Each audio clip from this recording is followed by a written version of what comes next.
I never.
I feel again, oh now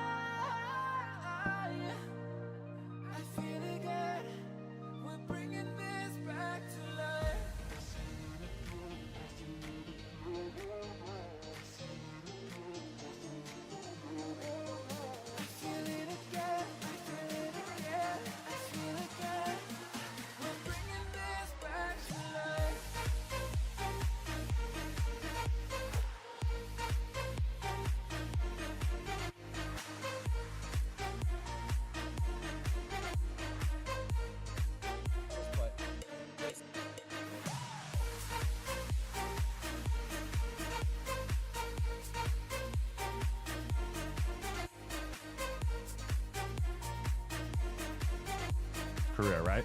Then he goes and does this scene, and there's like not everyone, but a sizable percentage of the people who are responding to it are basically saying that he didn't do what they wanted him to do. Because think about it, what did they want him to do? They wanted him to thrash her, just to really pulverize her.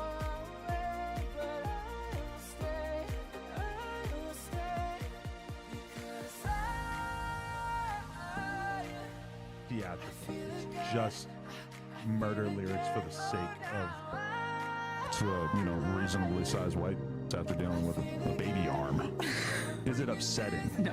Is it hard to go back to regular life? So worse to me than King Von, because it's like the mother. Realistically, she's not gonna be doing this forever. It made a lot of doing this today. Hey, Jason Love, I trusted you.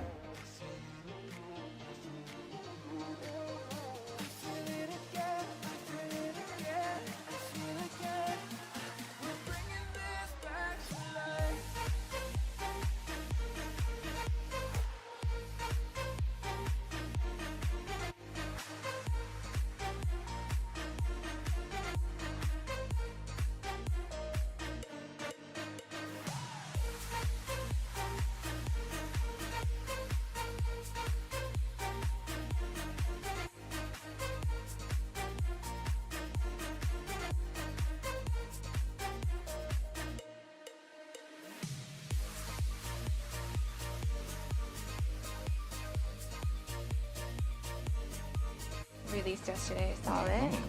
First of all, wow. Second of all, whose idea was it to end an Okay, so I guess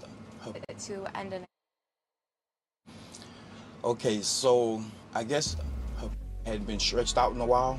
So then I was doing all the stretching. It's like my starting to get numb, and I was like, yo, we have to keep going. It was going so long that it was nothing I could do. It was like the numbness I didn't notice, and I'm like, yo, it's about, and then hey, it happened. So the was not planned. But then she got freaky with it. She started eating it,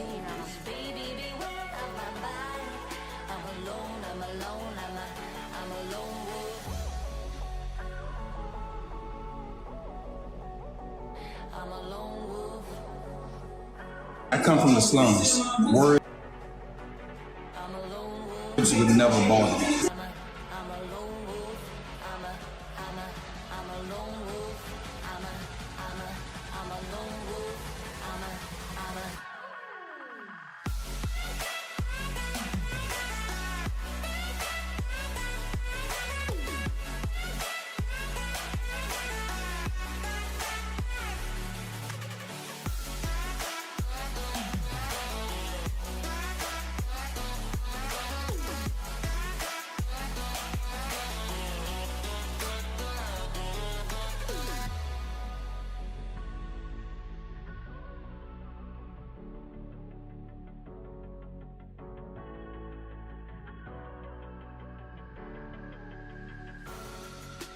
Creeping through the shadows in the corners of your mind. I go where the wind blows. I run but I don't hide. I hear the call of the wild, whispering the name. No, I can't be tamed. My heart belongs to the night. I'm alone, I'm alone, I'm a lone wolf. I'm a lone wolf.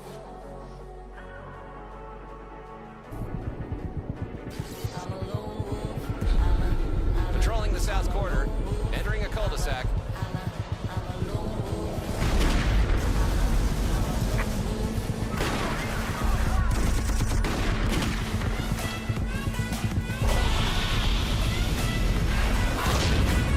We are getting hits. Send the Lanius.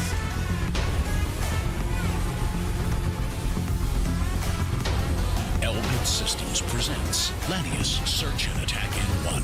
New innovative, autonomous, lethal solution based on racing drones. The Lanius conducts GPS navigation, flight scanning, mapping enemy detection.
Right.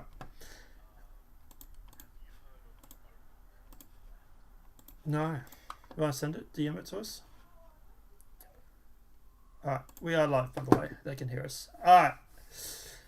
Alright, everybody. Sorry about the delay. We've been just basically going through stories, and we were struggling to find stories, and now all of a sudden we've got like 6. So, yeah. Yep. Yeah. That's how it works out. I'm like, I don't have anything for you, man. I'm sorry, I don't know. And then it's just like, oh wait, I've got 3 things for you. Yeah. So that's how it works. Yep. All right, everybody, guys, welcome to the Unbiased Perspectives podcast, volume number 8. I think it is. I think we're up to 8 now. Oh really? 8, 9, I think. Well, you know, when we hit the 10th one, we'll celebrate with cake. All right, but no, 9. We're up to 9 now. Ah, so the next episode is with cake. Okay. The next episode's with cake. All right, you heard it here first. You have to provide your own cake, though. BYO cake, yeah. Everybody can sit around and eat cake, and we can eat cake together. Yeah. You sound so happy about that. The cake? Oh, who knows? Yeah, it's cake. I thought about actually doing. What kind do you like? Do you like Black Forest? Sponge? No, I don't like anything too chocolatey. Makes me fart. But I like the I like the like sponge cake and stuff. So yeah, meringue is nice. Yeah, too. Just give me a sec, guys. I just want to quickly grab a drink and then we'll start. Just give us a sec. All right. I know. Hashtag totally professional this morning.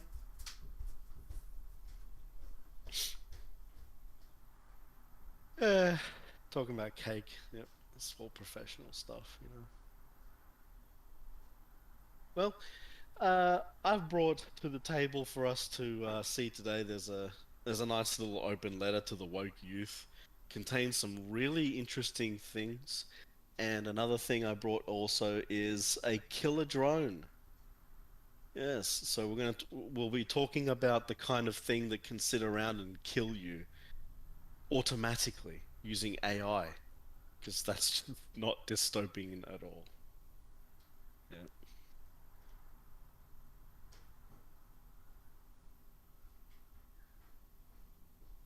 I'm trying to make sure we don't have dead air, you know. Yeah. Because dead air is bad. Come on, hurry up. Get back here. I can't do this on my own. I'm supposed to be the sidekick, not the main show.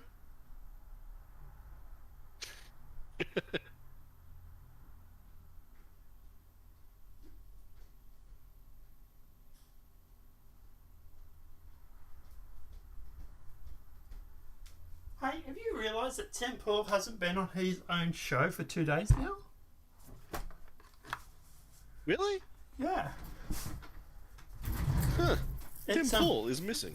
Tim Pool's missing from his own show. It's Seamus has been running. I'm not sure if he's sick or if he's up in Canada banging, Lauren Southern or what, but it's something. So like, has he been missing just from? Because he has 2 shows. Yeah.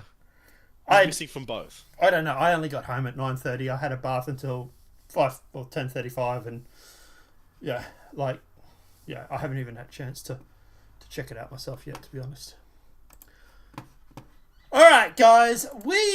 So let's start again. All right, so guys, obviously, welcome to Non-Biased Perspectives Podcast. Unbiased Perspectives Podcast. I got to remember the name of my own show. And obviously, guys, we are up to episode 9. Apparently 10 we get cake. BYO cake. But let's jump into the topics of today because we do have a little bit to talk about. So there is a little bit of controversy going on in the country music scene. Who would have thought country music boys been doing things? There is a country music artist called Jason Aldean. Aldean. Now, he's been criticised for his anti-protesting song. Yeah, you heard that right. People on the left are losing it because of his song is talking about anti-protesting while claiming that he is inciting violence. Just making sure that you're saying that right. Did you say anti-protesting? Yep. Oh, okay. And so basically, you could probably guess where this is going to go, right? He has put out a song. It's called "Try That in a Small Town." I will send you the link if you want to watch. Wait. This is not an.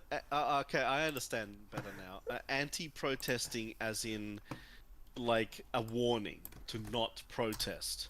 No. Well, I don't know. They're claiming it's an anti-protest song, but if they're then saying anti-protesting and inciting violence, it's more like come try that in my town. Yeah, I get it. Well, the thing is that he also uses a lot of footage from the Mostly Summer of Peace. So you can understand why and it's country music, as in conservatives.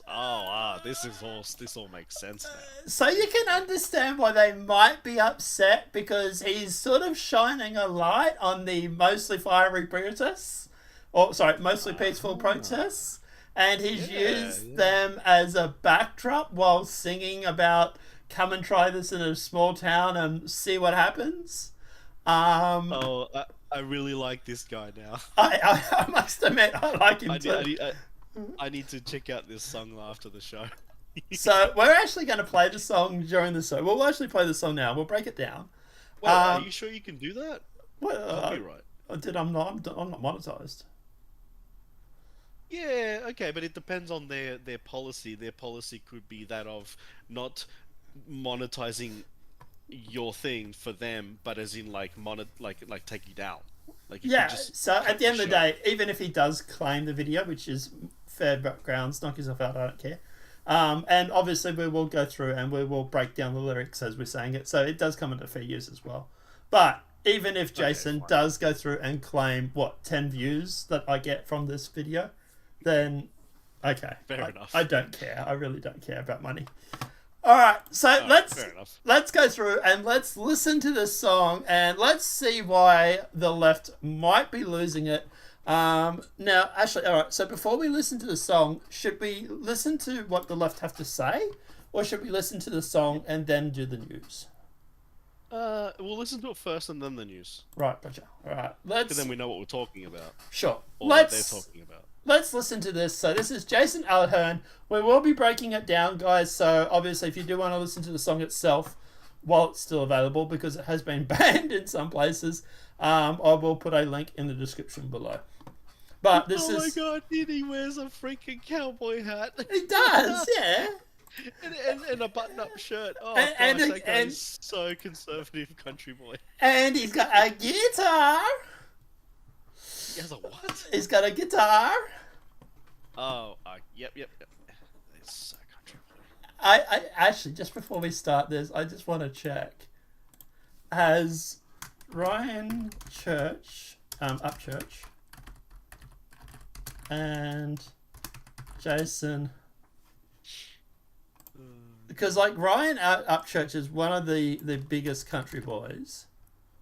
I am just wondering if Ryan and Jason have done something.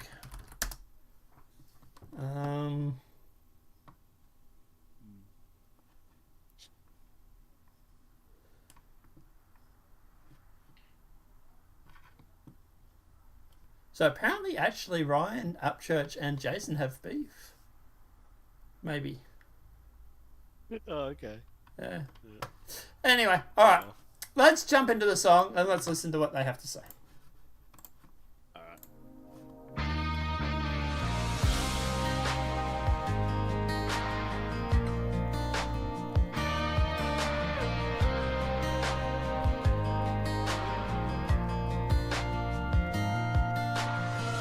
Sucker punch somebody on a sidewalk, carjacking old lady at a red light, pull a gun on the owner of a liquor store. You think it's cool, act a fool if you like. Cuss out a cop, spit in his face, stomp on the flag and light it up. So, yep. I'm up to them 35. What were we going to say, sir? Oh yeah, it's got a nice beat to it. Yeah. It does, actually. Yeah. Already you can start to see, so I'm at 35, you can start to see why the left might have a problem with this clip. Yeah, he's using mostly footage from that. Yeah. Mostly peaceful protest. And Yeah, it really is Antifa. shining. Yeah, and he's talking about burning flags, he's talking about spitting at faces of cops and stuff like that, right? Let's kick on. Think you're tough. Well, try that in a small town. See how far you make it down the road. Around here we take care of our own. You cross that line, it won't take long for you to find out. I recommend you don't. Try that in a small town.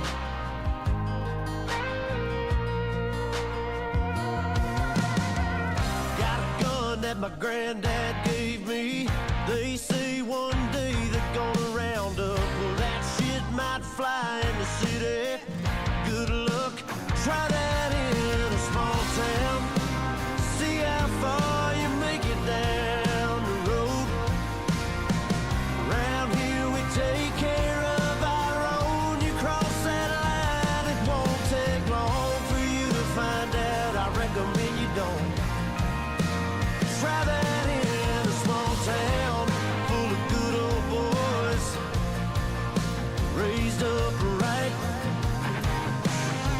If you're looking for a fight, try that in a small town.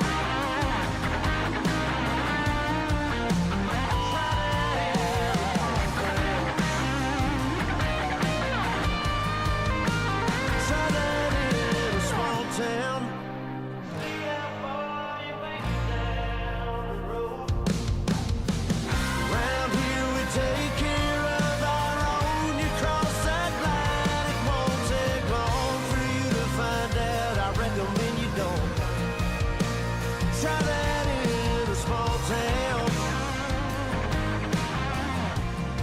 These farmers are dropping their own crops for the day. A friend is in need, and they've come to help. It's what this community and a lot of our communities stand for. Somebody needs some help, you'll get it.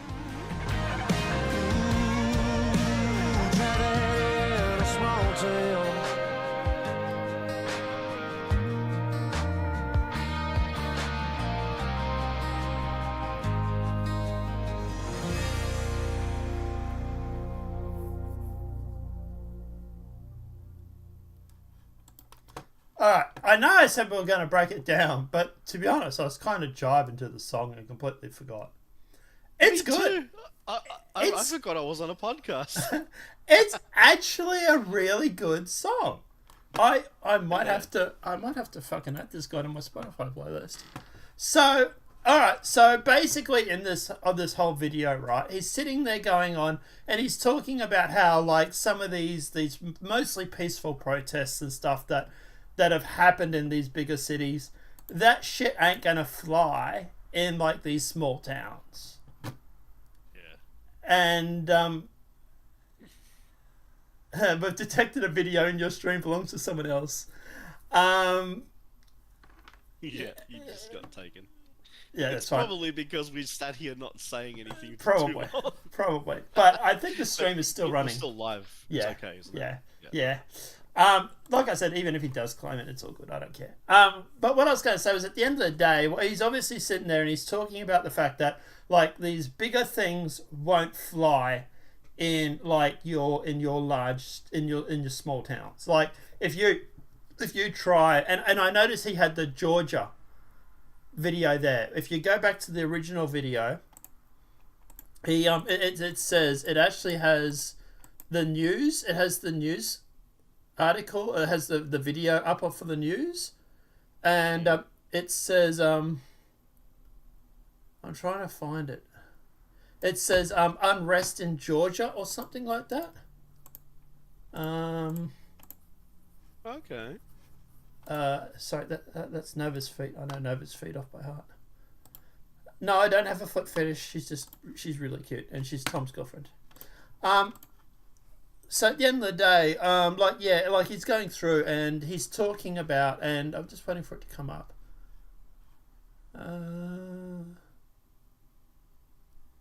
Where is it? Yeah, state of emergency declared in Georgia. By the way, it says live now from Fox. So he's using Fox and he's talking about Georgia. Wasn't Georgia one where there were particularly bad Black Lives Matter protests and riots? Yeah, I don't know.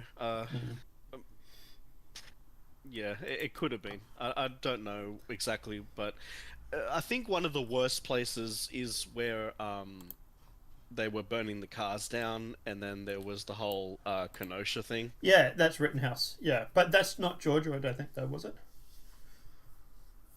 Was I'm checking. Where is Kenosha? Yeah, I know it's on the border.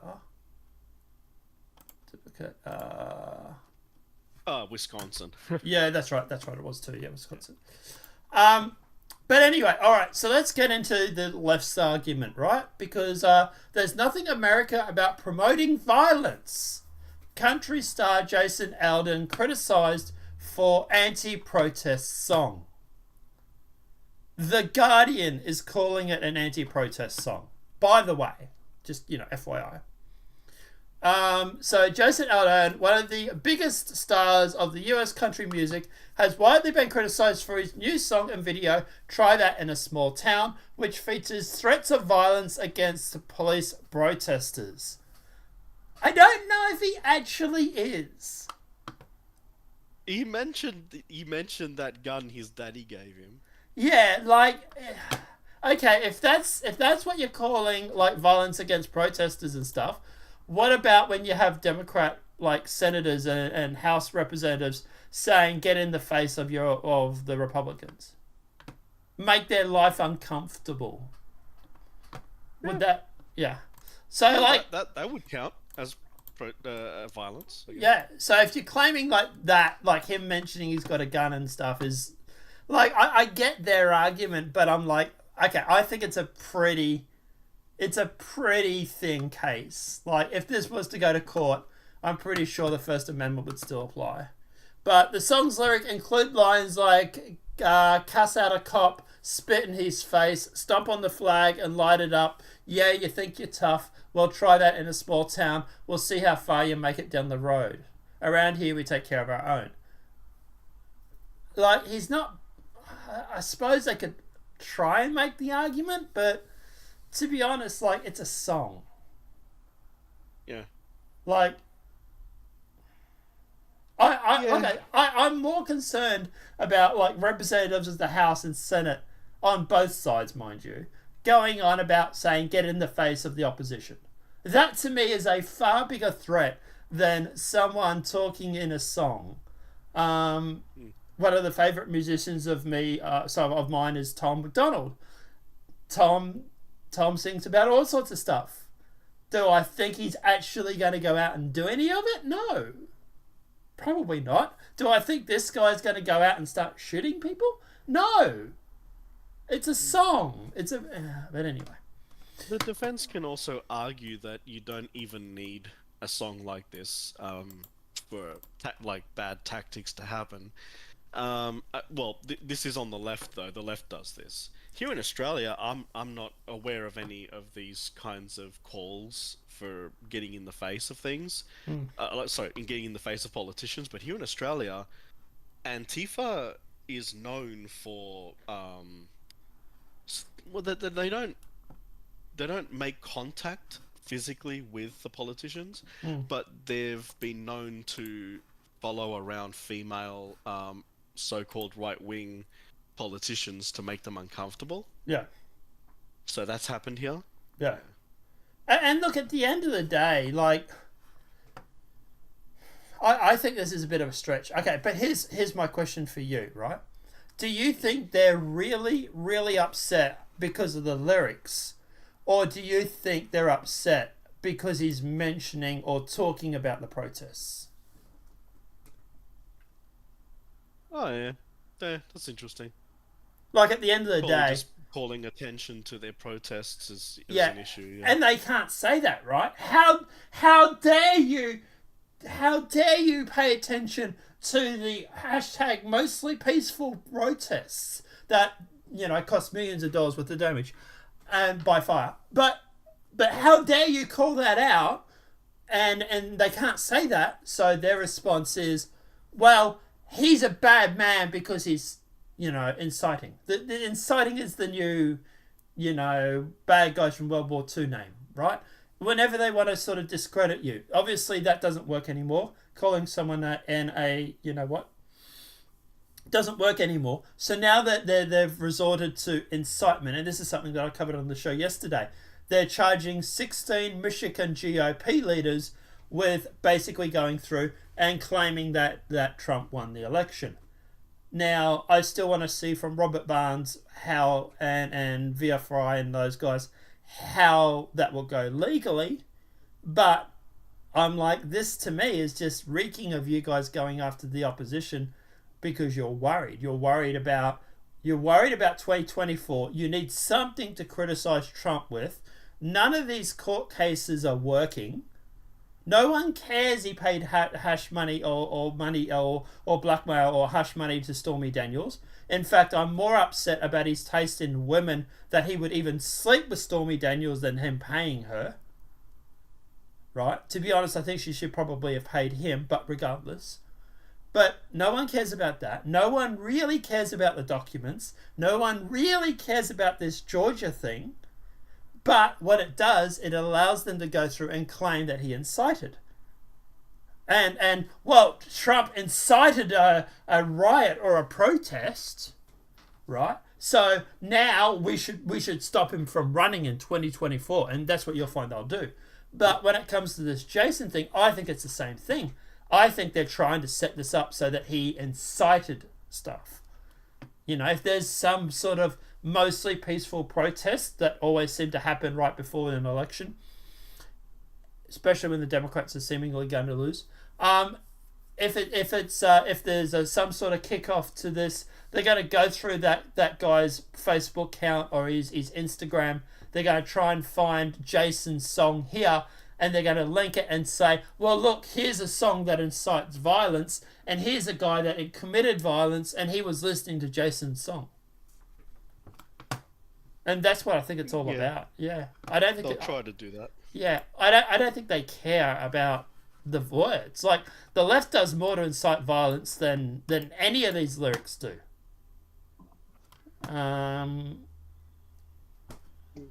But it's funny. The Guardian says the video is interspersed with footage of protesters, some of them violent, facing off against police. The filming locations for the performance element of the video, Murray County Courthouse in Columbia, Tennessee, had a disturbing history. In 1927, it was the first site of lynching a black man.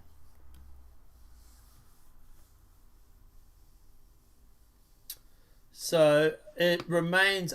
Country Music TV has now removed the video from its channel, although it's not commented or elaborated on the decision, and we'll check into that in a sec. It says that's still the case. It remains on YouTube, where it's been viewed more than 800,000 times. Well, I hate to tell them, it's actually up to 2.6 million views now.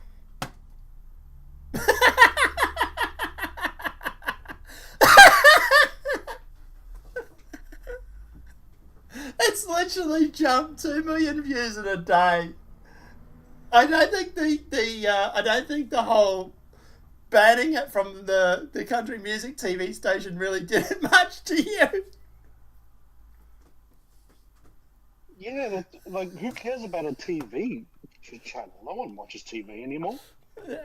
And this is why people are, I think it was Jeremy from The Quartering, is saying that this is going to be the reverse of Bud Light, right? Is that this is going to, by them, this is the Streisand effect. By them going through and claiming that this video is bad and removing it, it's going to promote it. And like I said, the video itself, it's been out for 5 days. Right? This post here, this video here was written on Wednesday the 19th of July, which was yesterday. Right? So up to yesterday, it's had 800,000 views. Within a day, it's jumped 1.8 million views. Compared to the 4 days before this article came out and before the leftoids started losing their shit over it, it only had 800,000 views.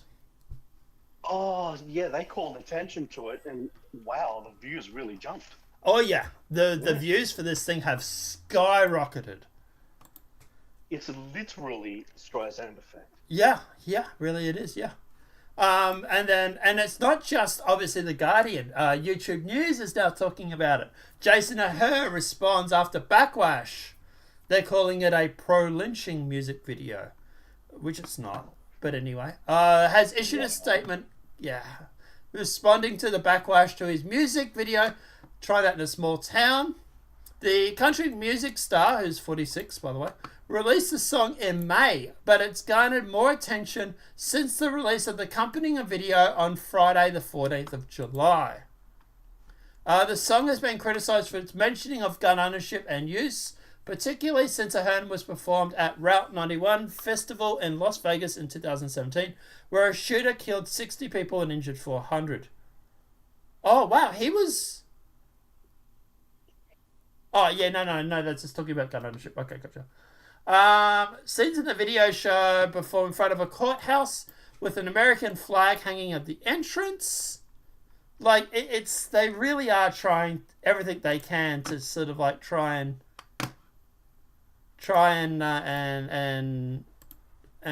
discredit this song. And, well, you know, that worked well with this. What's wrong with having an American flag in an American song?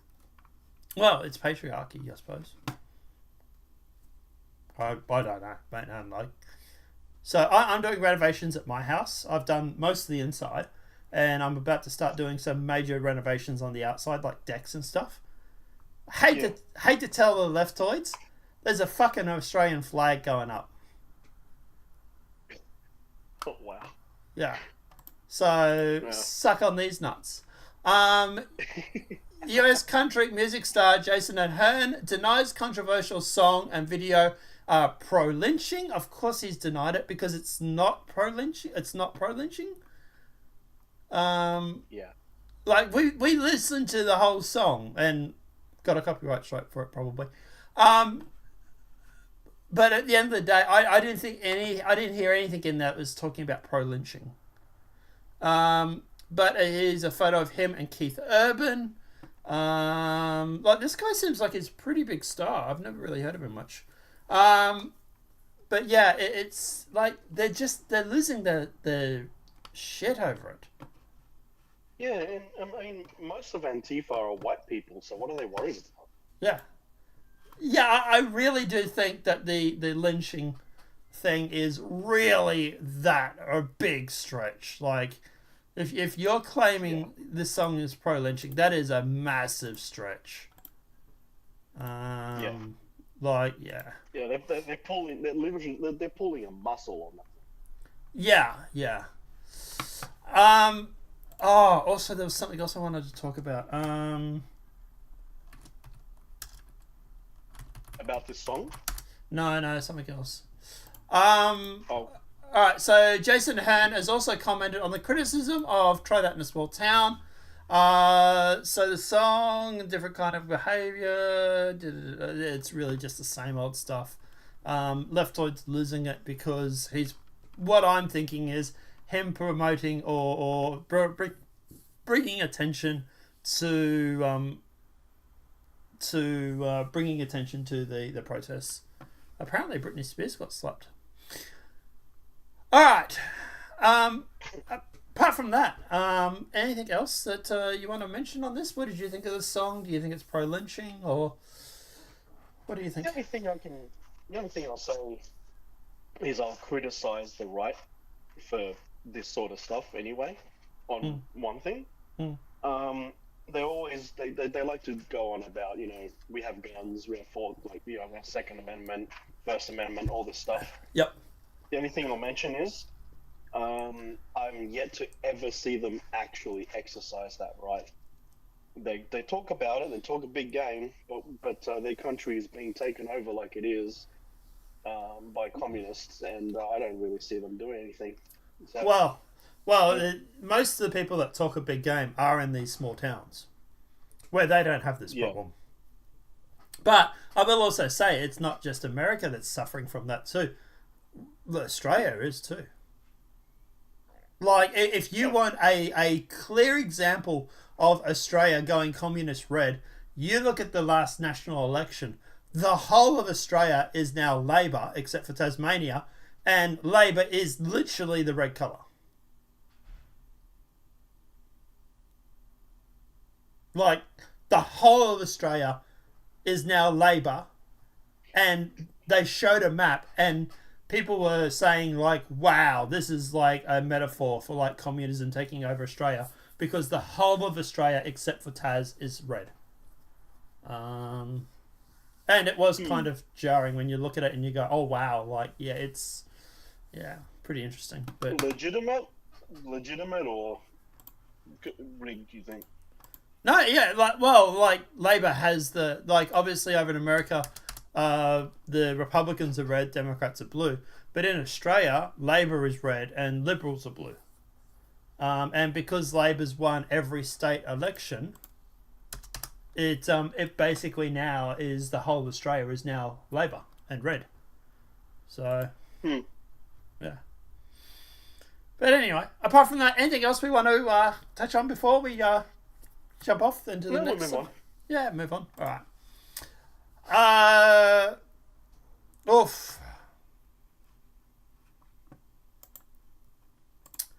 So remember how Threads was going to be the Twitter killer? Yeah. What happened? It's not doing too well. Since the hype has died down, Threads has saw a 20% decrease in its active user and a 50% decrease in time spent on the app.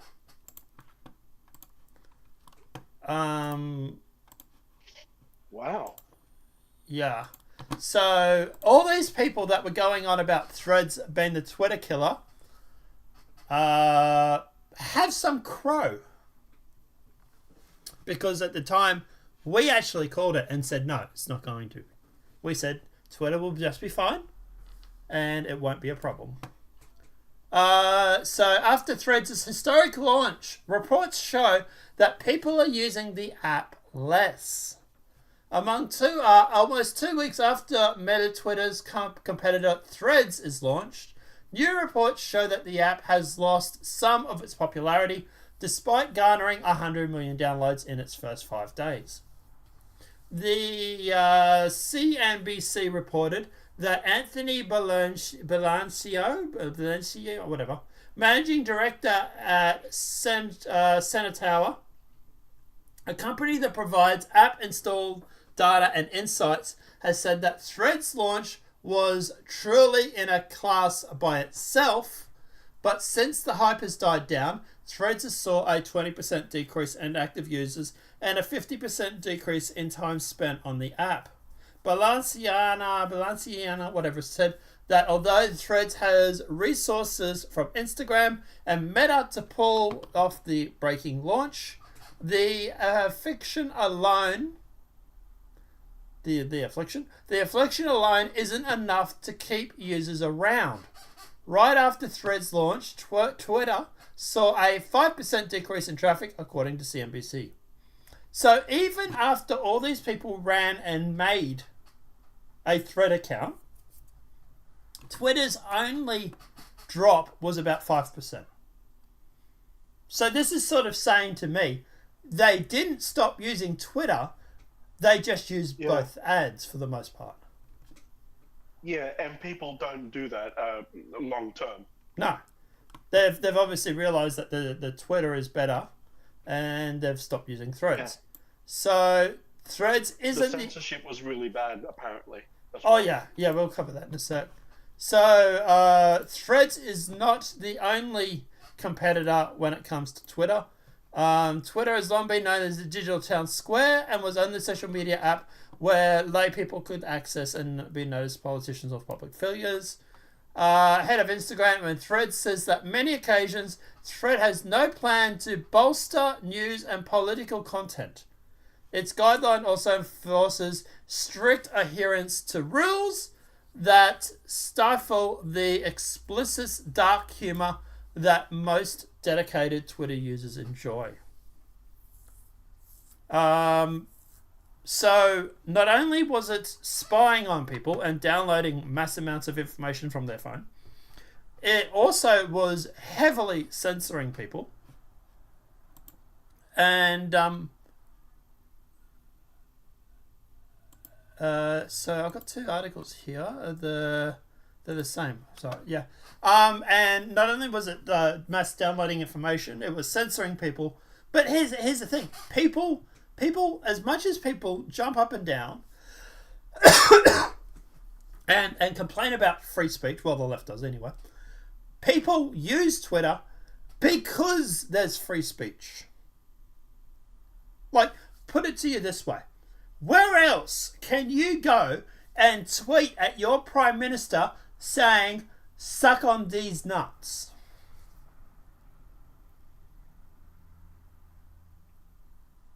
Like, Twitter's the only place I know that does it. And that's there is one problem though. What's that?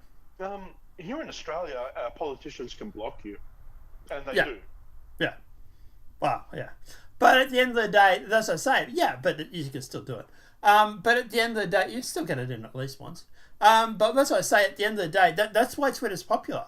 People like Twitter because it's uncensored.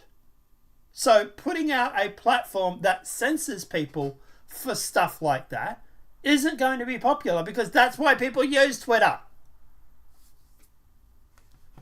But anyway.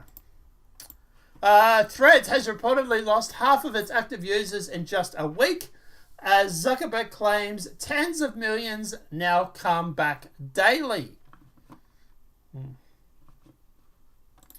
There's another story here. Thread has already lost half of its users, study says. Now, mind you, this is the Daily Beast saying this. This isn't even right wing. Meta's Twitter client Threads has a historical successful launch, reaching 100 million users just days after its launch.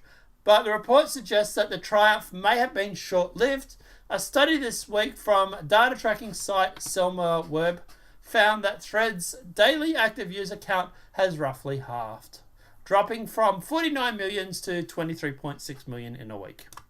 I would like to see how many daily users Twitter has.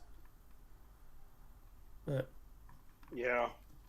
But just saying, oh, it still has tens of millions. Yeah, 29 million is still tens of millions, but it doesn't mean it didn't. And don't get me wrong, God, I'd kill to have 29 million people watching this podcast. But at the end of the day, it's like, considering you've pulled all the data from Instagram, right, and all their Facebook and all that, like, reportedly, and I didn't know, I didn't sign up, but from what I heard, it was really easy to sign up if you had an existing Instagram account. Because it just simply basically pulled all your data over. Mind you, here's the thing, right? Even if people don't use Threads, they've still got all those access to all that data, who is basically going through, and probably most likely they're selling it to people already. So they've already made God knows how much money off selling people's data, just because the fact that people were stupid enough to sign up to a Facebook-like account. But like, are we seriously surprised that the gnome with no friends is selling someone's data? Have we not learnt anything from Facebook or Instagram? Apparently not. No, apparently. I don't know. Every time I see Zuckerberg, I just want to go out and stick him in the garden and just tell him to stay and protect the garden. Anything else you want to say while we're talking about this, or we want to move on? No, I'm good. All right. What else have we got? All right, next story. Unlikely hit. Sound of Freedom opens new front in U.S. culture war. Apparently. And also, could it be QAnon has its first box office smash hit? They really are trying to push this whole QAnon thing, right? With superhero movies, video game adaptations, and sequels bombing and getting panned by critics, Hollywood was braced for yet another disappointing year until an unheard thriller about child trafficking upended industry expectations. The surprise hit of the summer, Sound of Freedom, has so far earned $85 million in North American theaters alone in just 2 weeks. Wow! How about them apples?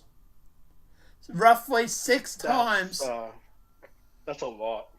Roughly, it's made 6 times its $14.5 million budget.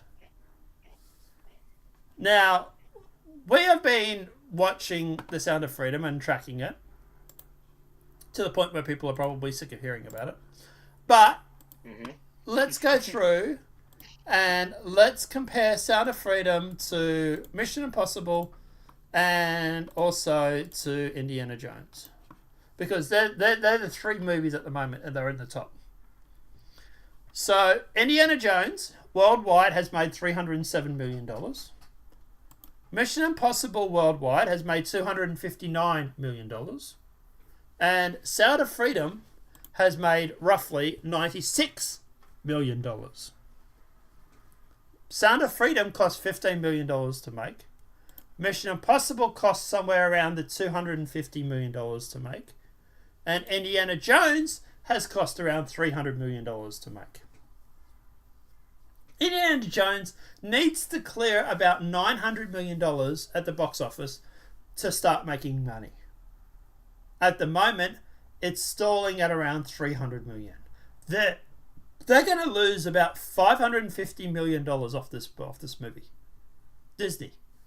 And this is going to bring us to our second topic about this. Mission Impossible at the moment, even Mission is struggling a little bit, but it's still only been out for a week, where Indiana Jones has been out for 2 weeks. But to give you an idea, Mission Impossible has almost made the same amount of money Indiana Jones has made in 2 weeks that Mission Impossible has made in a week. So Indiana Jones made $307 million in 2 weeks. Mission Impossible made $259 million in a week. Sound of Freedom has made in 2 weeks, $96 million. So Mission Impossible's actually not doing too bad, considering. I do think that Mission Impossible, Dead Reckoning, will have some legs. Meaning it will get to a point where it's going to keep going. It's going to be like Top Gun. It's going to have like 6 or 8 weeks of constant hits. Indiana Jones, yeah. Main reason I think is at the moment is that if people have a choice between going to the movies and seeing Mission Impossible or going to the movies and seeing Sound of Freedom, they're probably going to go and see Sound of Freedom. They're probably thinking, I'll go and see Mission Impossible next week or the week after. And that's what I think. Yeah, and that's what I think a lot of people are probably thinking. I want to see Mission Impossible. I'll see it in a week. I'll go and see Sound of Freedom now because, well, all this weird stuff that's going on with the cinema, right?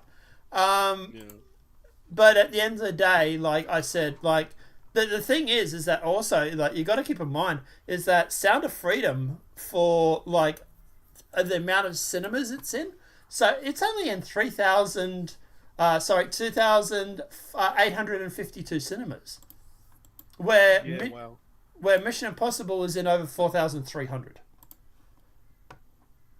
Yeah, I think that's an interesting thing as well. It's doing so well, but it could be probably doing twice as good if it was in more cinemas. Yeah. Well, like I said, actually, I haven't even been able to... Do you reckon there's any kind of thing they can sue for that? Like for lost earnings? No, because I think a lot of it comes down to the fact of, like, cinemas don't have to play your movie. Oh, okay. Yeah. All right. But you know, you raise a good point. I haven't seen Sound of Freedom here in Australia. No. Yeah, I've looked around. I haven't found anywhere I can go watch it. No. I tried my local cinemas. I've tried about 4 or 5 different companies. None of them are playing it. And did you actually call and ask? Yes. What did they say? Anything weird? Most of them hadn't even heard of it. Oh my god! But they're just the people that work at the counter, right?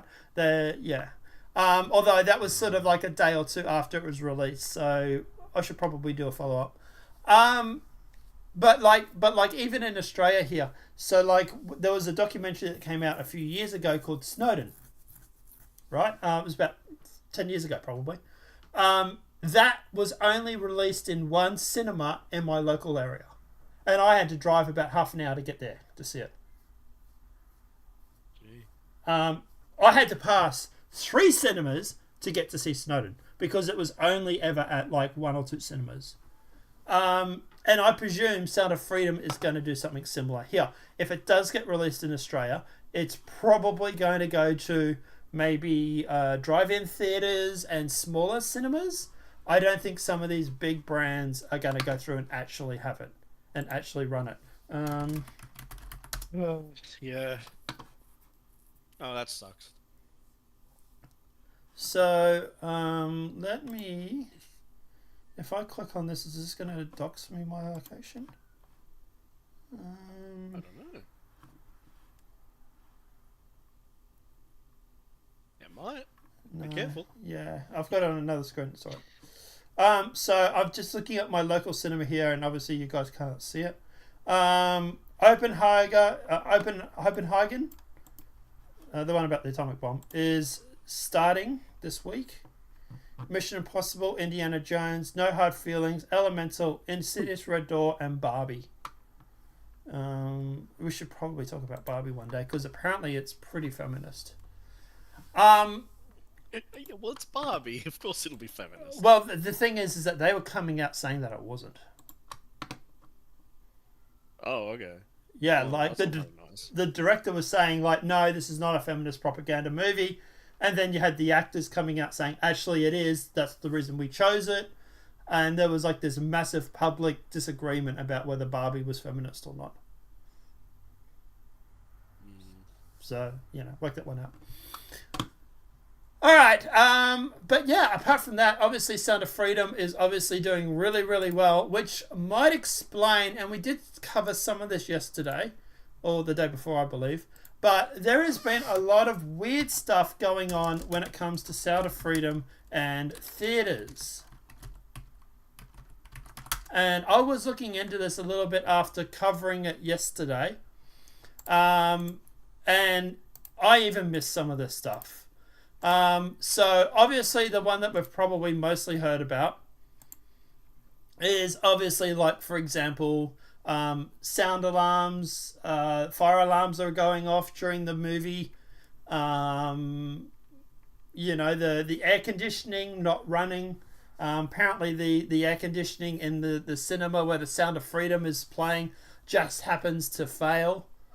But it's getting worse too, because now apparently also, I've just realized, they're also going through and doing stuff like leaving lights on.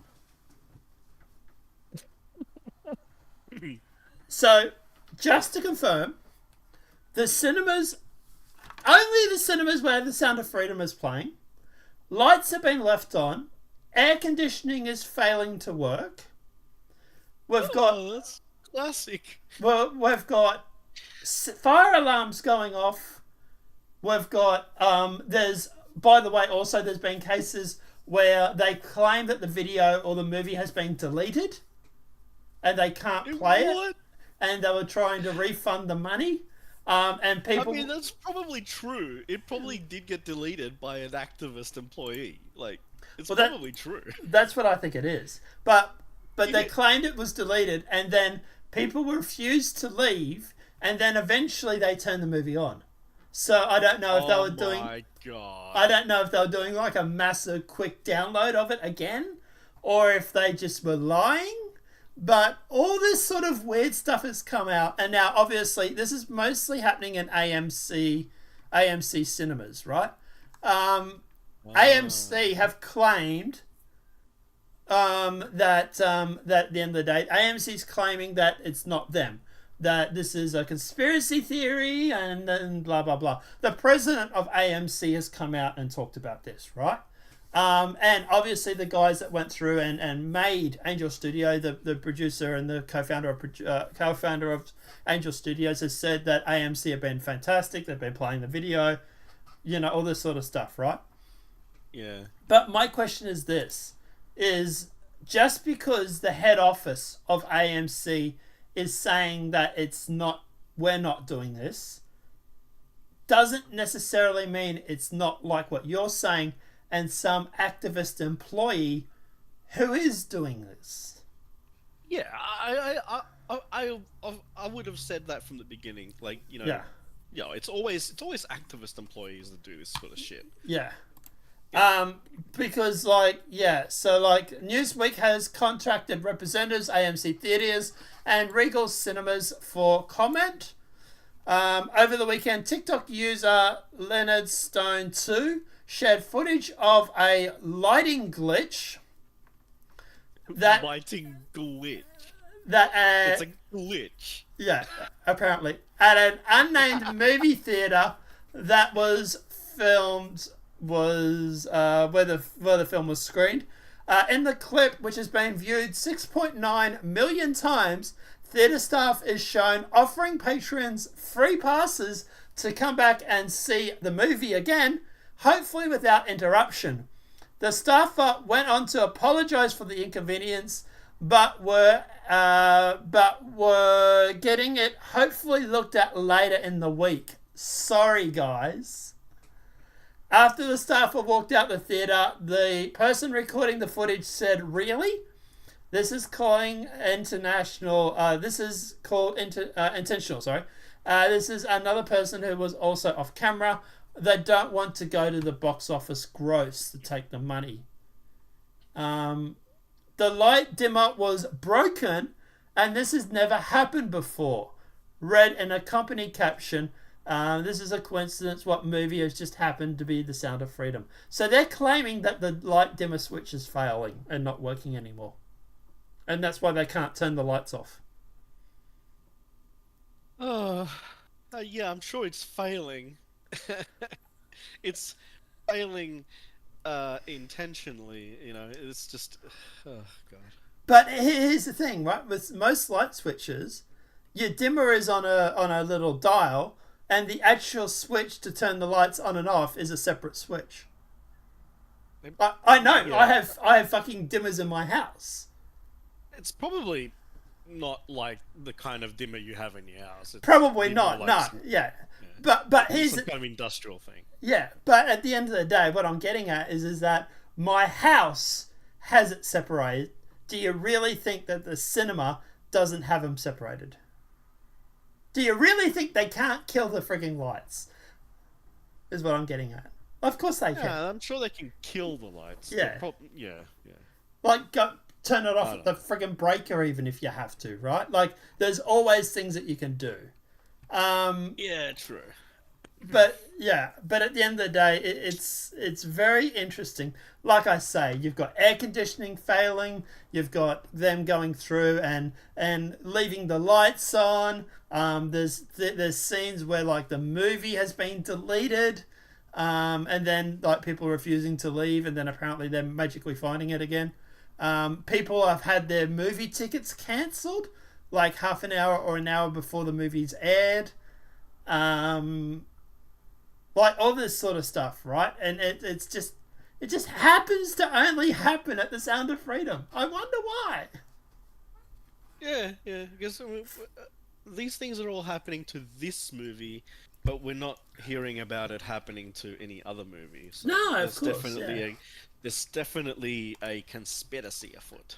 Well, I wouldn't want to say that because then they would label us as conspiracy theorists. But I don't know, guys. I am completely lost as to why the movie industry does not want the Sound of Freedom at the cinemas smashing box office records when multi-million-dollar productions are failing or struggling to keep up.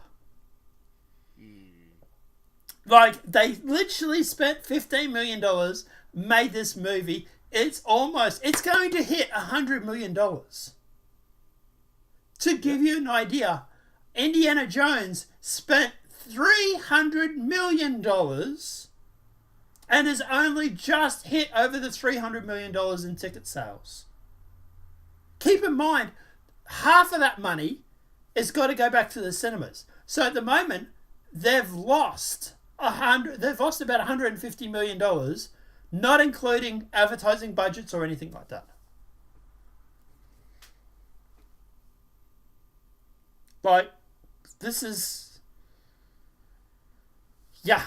bad. This is really bad for them. And I can see why they're doing everything they can to stop this movie from being aired. It makes them look bad, but we'll see. Anything else we want to add before we jump on to the next one? No, we're good. All right. Oh, wait. Oh boy, we're just going to have to start naming this podcast the Sound of Freedom and Adam 22 podcast. All right, Adam 22 was on a podcast with the GOAT, Andrew Tate. Basically, Adam 22 and Tate were talking about their different opinions when it comes to Lena's plug, but let's jump into it. So this is a 2-minute video. And last thing I want to say is this. Well, not last thing, but I think I asked this. 10 minute. Okay. Wait, no, 2 minute. Oh. This is actually not the first one I want to. Because there's, look, to be honest, between you and me, there looks like there's some serious cracks emerging in their relationship.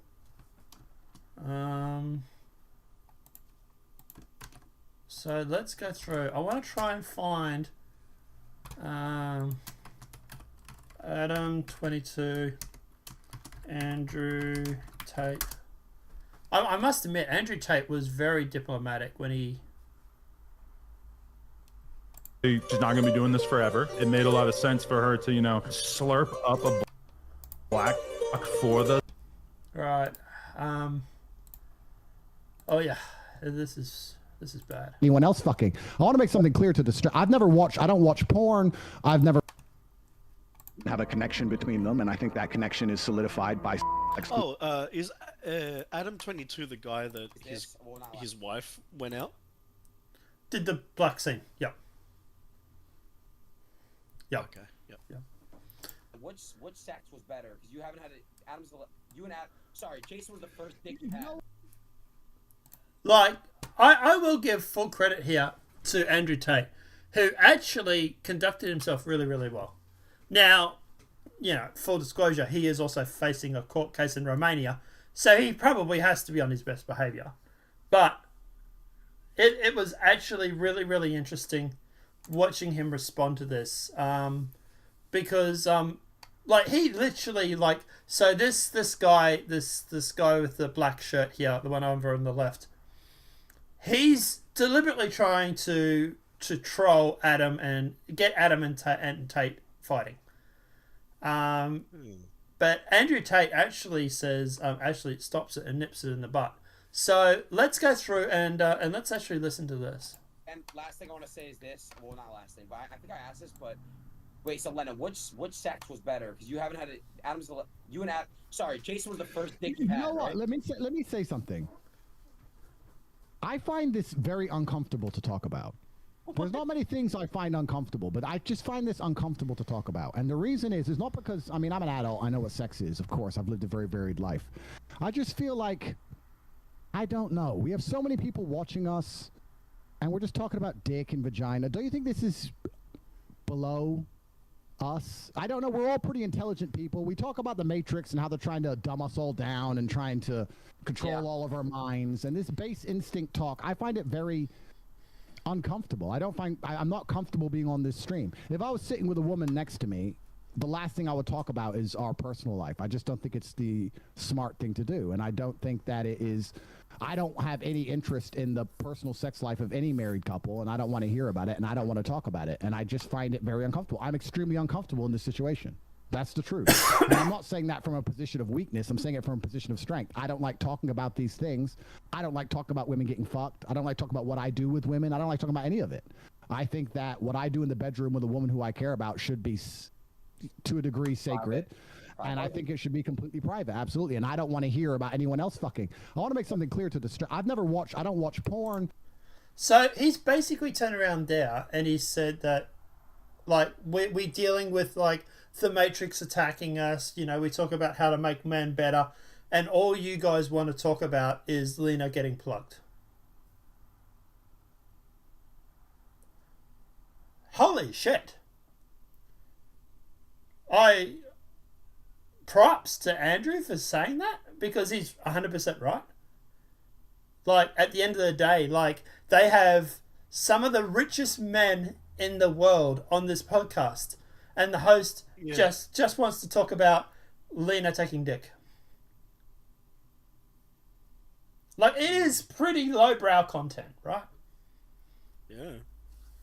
I suppose we're no better because we talk about it too, but and then Andrew Tate. Yeah, we're not richest men in the world, are we? Well, true. Exclusivity from the female's part, and I believe there's an energy cord between. And I think that once that's broken, I do believe there's a degree of the connection which is damaged. And I think that when the relationship is good, perhaps you will not feel it. But when the relationship is bad, or when arguments start to happen, or you start to get on each other's nerves, you might notice a slight difference in behavior, because once the seal has been broken, the idea of sleeping with another man is not as intimidating as it once was. And perhaps the idea of sitting through an argument or sitting through a rough patch in a relationship and continue to try to work it out, as opposed to just jumping on a new man, it might be less appealing than it once was previously. So I believe, personally, if my woman had already slept with another man, she's more likely to just give up on the relationship and sleep with another man again in a rough patch. I believe. So another clip here that we have is Andrew talking about how once she has slept with another man, that now that seal is broken. Now all of a sudden, it's not so taboo to go and sleep with some other guy if there's a rough patch in the marriage. Right? He's 100% right. He is 100% right on this. Like, now that she's gone out and done it, next time Adam and her have a fight and she storms out, do you think she's going to be more interested or more accepting of going out and getting her back blown out by some other guy? Yeah. Yeah. I think so too. It's like, well, hey, I've already done it once, right? It's not. It's the first time's always the hardest. Is the saying, right? It is 100% true. Yeah. Here's another video. Last name, but I think I asked this, but wait, so Lennon, which sex was better? Because you haven't had it. Sorry, Jason was the first dick you had. You know what? Right? Let me. So we've already actually listened to that, so we can get rid of that one. So we're already starting to see some cracks form between Adam and Lena's relationships. We noticed. I watched the whole podcast. I watched it last night. We'll listen to it, so I should say. We noticed then that, you know, she went on about how Adam cheated 7 years ago and how Adam slept with other women, so that was only fair and stuff like this, right? We're already starting to see sort of microscopic cracks. But then we've got now Adam speaks out on Jason Love and the disrespectful comments he made during an interview. Now, I believe they're actually talking about this interview here. So we do actually have the interview. So I actually saw the video released yesterday. I saw it. First of all, wow. Second of all, whose idea was it to end an? Okay, so I guess. So she asks there, like, whose idea was it to end in a cream pie?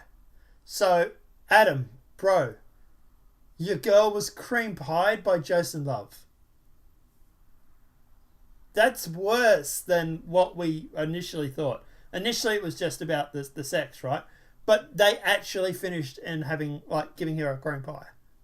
Holy shit! But anyway, Hadn't been stretched out in a while, so I was doing all the stretching. It's like my starting to get numb, and I was like, yo, we have to keep going. It was going so long that it was nothing I could do. It was like the numbness I didn't notice, and I'm like, yo, it's about, you know, and then hey, it happened.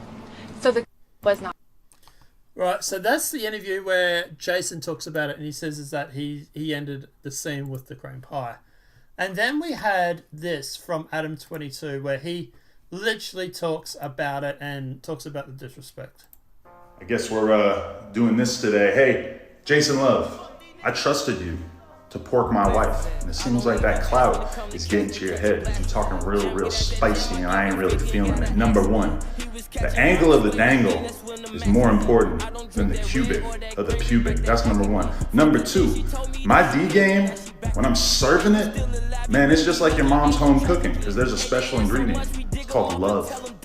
You ever heard of it? Number three, don't make me expose you.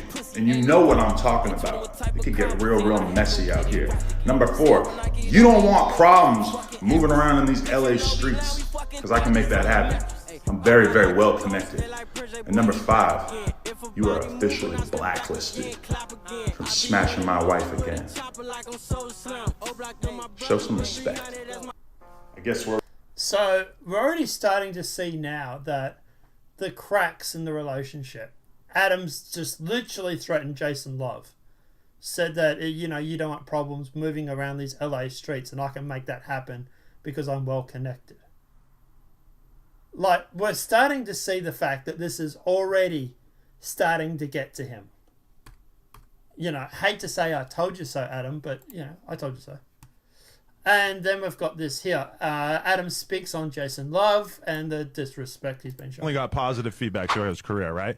Then he goes and does this scene, and there's like not everyone, but a sizable percentage of the people who are responding to it are basically saying that he didn't do what they wanted him to do. Because think about it, what did they want him to do? They wanted him to thrash her, to really pulverize the. Isn't that what usually wipe goes the on the face? Instead, he was kind of doing which to me, at least my first time in the game, this is appreciated on my end. Is like, okay, lay back, put your arms behind your head, let her do her little thing. You know, when you're piping her, don't be going too crazy, etc. That way, whatever is going on, it's like it's her fault. Then he gets in the interview, and he apparently couldn't like process in his brain how to be respectful of Mr. 22 while speaking about porking my. which to me, that's kind of like the bare minimum, because like what I just told you guys off camera. Right. I am a respectable participant in the community. Right. So we're already starting to see the cracks. I love the fact that Adam 22 talks about the fact that he demands respect while also saying that the guy's porking his wife. But regardless, Adam, dude, what did you expect was going to happen?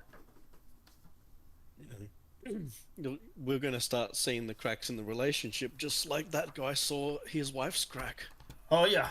At the end of the day, and like there was another video where Adam went through and brought Lena a brand new car, and like the whole thing just reeks of like "Don't leave me, baby" sort of feels. Please love me. I yeah. bought you a car. He was like going on about like how like let me see if I can find it.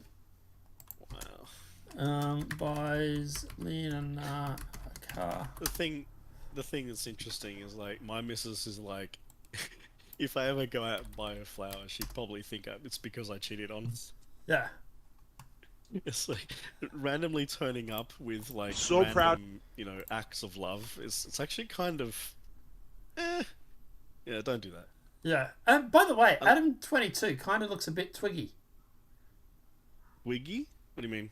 Like Twinkie, like skinny, and like considering like this guy's a millionaire. He's like a manlet. Yeah, he's definitely a manlet. Right? I don't know. By the way, did you see her legs on that podcast? They look like they could crack his neck. Yeah, well, they've probably cracked a few things. But what I was going to say was, like, considering he's like a millionaire, right? He's like got all these tats all over him, right? I was like, dude, what? You can't buy a fucking gym?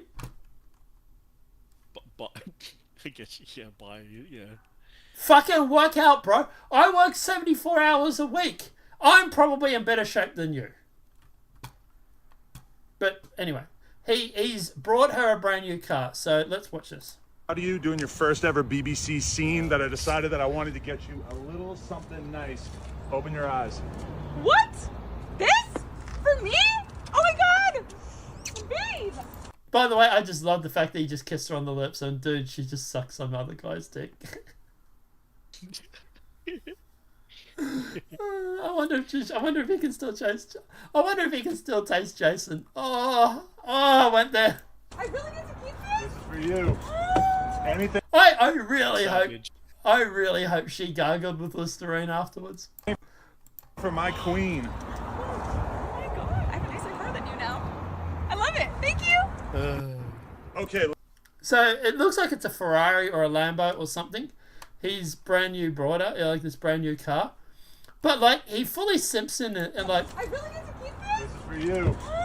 Anything for my queen. Anything for my queen. I'm like, dude, like you're such a manlet. Adam, what the fuck? Dude, you're loaded, you're rich, you're like the top 1% of guys. And you look like a manlet and you're carrying on like a simp. What the fuck are you doing, bro?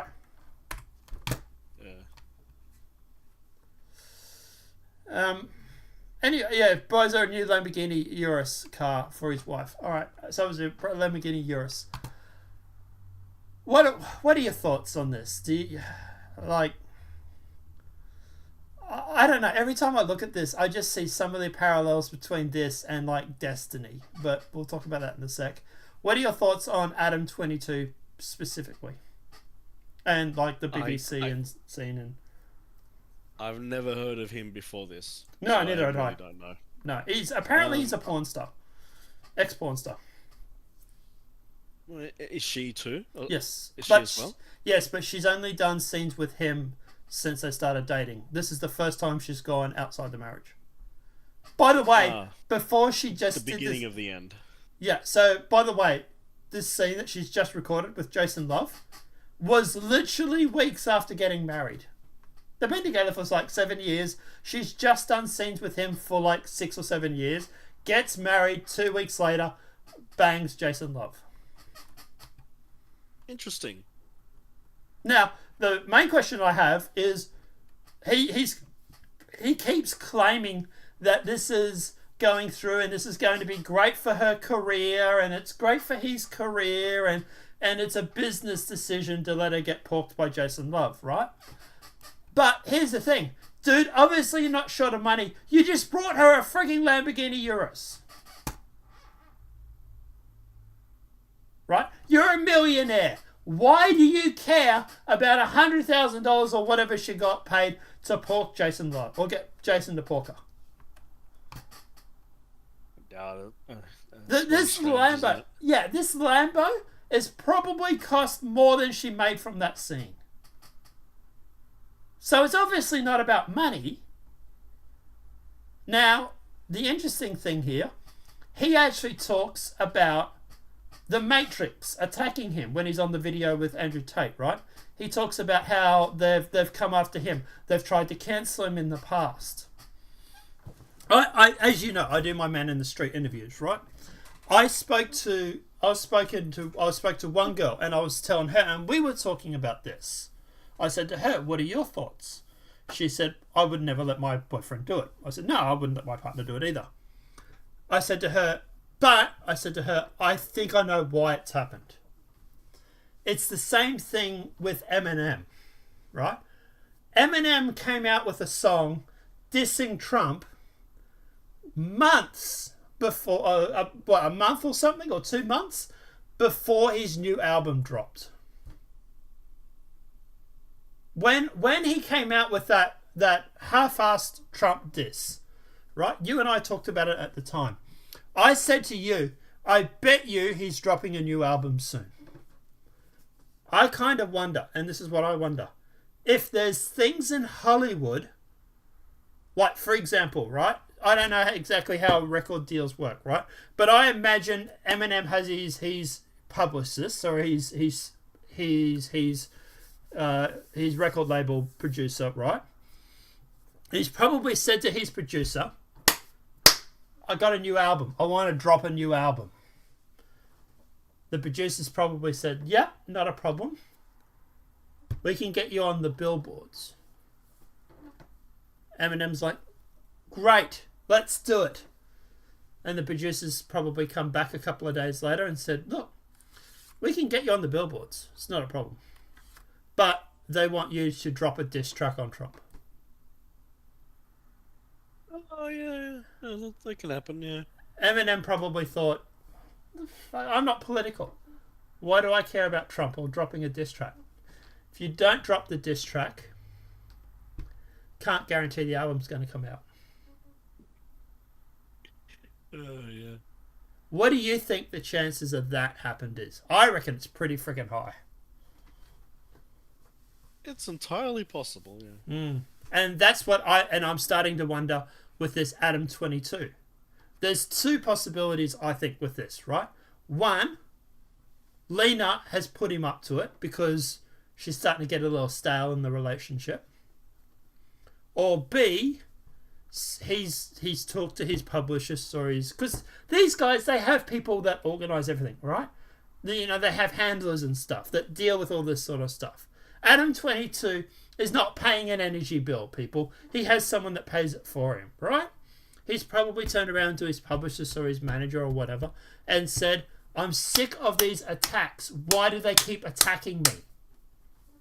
And he's like, and I wonder if the manager's like, dude, you just gotta, maybe not in these words, but he probably turned around and said, dude, you just got a virtual signal. Show that you're a team player is probably the words they used. And he's like, well, how do I do that? And they're like, they were like, well, go march with Black Lives Matter or go and donate money to Black Lives Matter or something like that.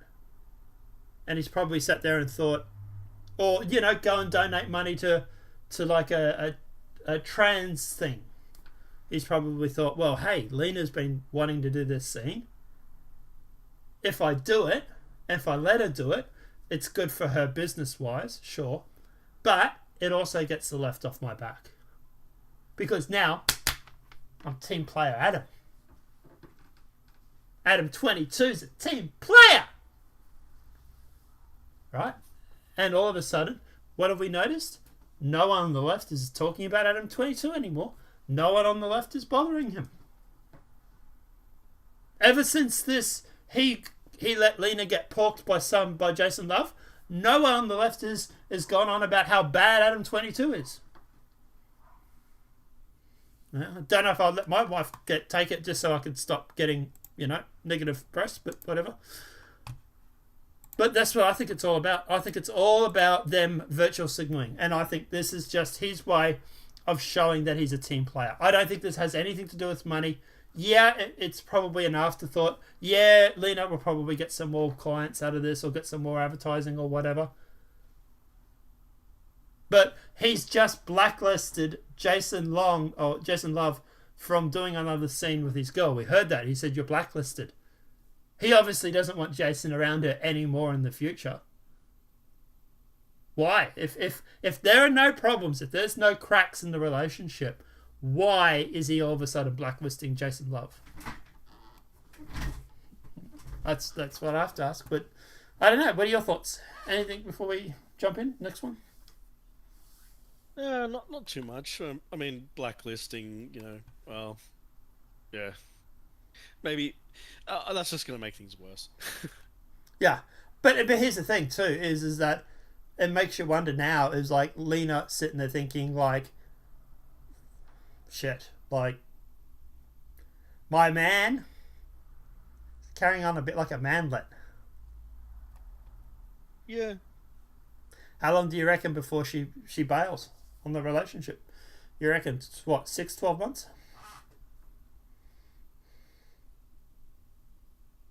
It could be quicker than that. Who knows? Alright, let's jump into the next story, guys. Alright. Drones. Apparently here to kill us. So we do have this video. We will mute it, but yeah. So the video basically starts with what looks like a video game, I will say. But apparently this is a advertisement for the drone. Now, the reason why we're talking about this is because it basically goes through, and this is the new AI version of drones that basically paints targets and basically lets soldiers know where everybody is. So it's called the Lannis, right? It's search and tack drone. And as you can see here, it's painted hostiles. And also, if you wind back a little bit, you can see here it's got hostile, firearm. So it's going through, it's got a little radar. So it's actually bringing up all the hostiles and who's armed and who's not.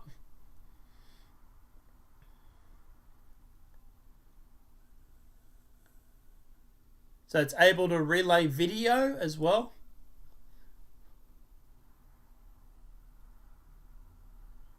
And apparently it can also self-destruct. Yeah, that would be for similar thing to what police have used drones for before, where they pack explosives on a dog and they sent it in and took out a perp, and that happened in real life.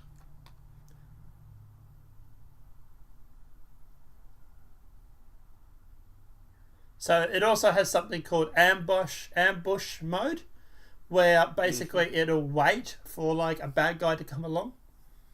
Now, the one thing I have to say about this is if I was a bad guy and I saw this drone flying around, first thing I would do was probably shoot it. But, I don't know if I would let it fly around the battle scene like they're claiming it does here. Personally, the first thing I do was pull a 9mm or a 45 and just shoot the thing. But regardless, the thing is that something that small, and it might even be able to have dodge. Like, yeah, it would be harder to hit something like that, and yet that thing would probably be freaking accurate. So, I mean, it's a deadly weapon. It's very deadly. So it's a new drone from Israel's Elbert system called Unbiased, combines a number of technologies that put at the forefront on how drones are transforming war. Coming to a civilian area near you soon. to squash. They've probably been extensively tested in Palestine. Oh God, So. we're gonna go there. But at the end of the day, the reason why we're talking about this, guys, is obviously this is just sort of like a warning of like things to come. Like it is like really terrifying that they are putting AI into this stuff, and these little drones, they are going to be a major convenience. Like you say, like I said, pull the 45 out and shoot it. But if this thing can move around as fast as my little drone here can, good luck trying to hit it sometimes. That's where I'm going with it. Like I reckon it's just going to be like a real royal pain in the butt to try to try to take him down. You know? To be honest, you're probably better off throwing a chair at it, something large. That'll Actually, the thing with drones, actually, there are these sort of like launchers that shoot nets. They're usually for catching birds and stuff like that. Those are very effective at taking down drones. Yep. So just a bit of advice out there for you. Actually, another interesting thing too is you get old engine oil and mix it with sand, and you throw that like either in like a water balloon or some other thing. It's very effective at taking down mechanical things and also, messing up visors and all that sort of thing on police and So what you're saying is I need to build a company that like basically builds net throwing devices for like the next 5 to 10 years maybe. Actually, there's something I've actually thought about is inventing a kind of super soaker that shoots disgusting engine oil mixed with sand, but like it's actually a super soaker that can fire that without the soaker being destroyed by the sand. I was thinking about trying to invent something like that. That'd be really cool. That'd be like the ultimate protest weapon. 'Cause All right, so we do have another video or another article to talk about. We'll leave the Abrams tank for maybe tomorrow. Sure. It's starting to get a bit late. Let's talk about this, which is an open letter to the woke youth. Right. So we'll unmute and let's play. I think you have to have it unmuted because it's only audio, really. Yeah, I've unmuted it. Yeah, as I said, I unmuted it. Yeah. Oh, okay. It was still muted from the previous video with the drone thing. So, new discourses, bullets, episode 58. Hello everybody, this is James Lindsay, and you are listening to New Discourses Bullets, where I give you a short summary of one topic from woke Marxism that I think we need. Do I know the voice? Are you asking? Yeah, actually, look whose show it is, too. New discourse. I don't see a name. Take it out of wow. Yeah, okay. James Lindsay. Yeah, it's James Lindsay. Oh, okay. Wow. Okay, Mr. Google. Was it Google? YouTube? Yeah. I was very surprised how politically aware he is. He says things in this video that are like, damn, dude, doing your research or you knew this stuff. Wow. Yeah. Well, he sort of got thrusted in the spotlight, so. Yeah, true. Let's see what he has to say. In order to be able to defeat it. Today, the episode is actually a open letter to young woke people. And so, my normal listeners, this isn't exactly for you, but you should take it to heart. You should share it. You should think about it. But this is for young woke people. I think that we should care enough about young woke people and woke people more broadly to tell them the truth. I think it's very important, in fact, to drag woke people out of the false reality they inhabit and back to the truth. So I've written an open letter, and I'm going to actually read that for this episode. So, dear young woke people, I think you'll find what I have to say to you mostly incomprehensible here, but you need to hear it. What you are participating in right now, whether you know it or not, is Western Maoism, like Mao Zedong from China. This is what your schools and universities and influencers are miseducating you, in fact, brainwashing you into. Western Maoism. Maoism with American characteristics. And you need to know about where this goes, because it doesn't go well for you in the end. If your movement loses, you lose. If your movement wins, you lose. In the meantime, you lose yourselves. You are being molded, and that is the word. You are being molded into the Western equivalent of Mao Zedong's infamous Red Guard, which he made use of for just 2 years before destroying them. He explained clearly that different things are needed at different phases of the revolution, and then, when they're not needed anymore, they're done away with. He needed a youth rebellion to remove his political enemies and to consolidate his power. He needed that until he didn't need it anymore.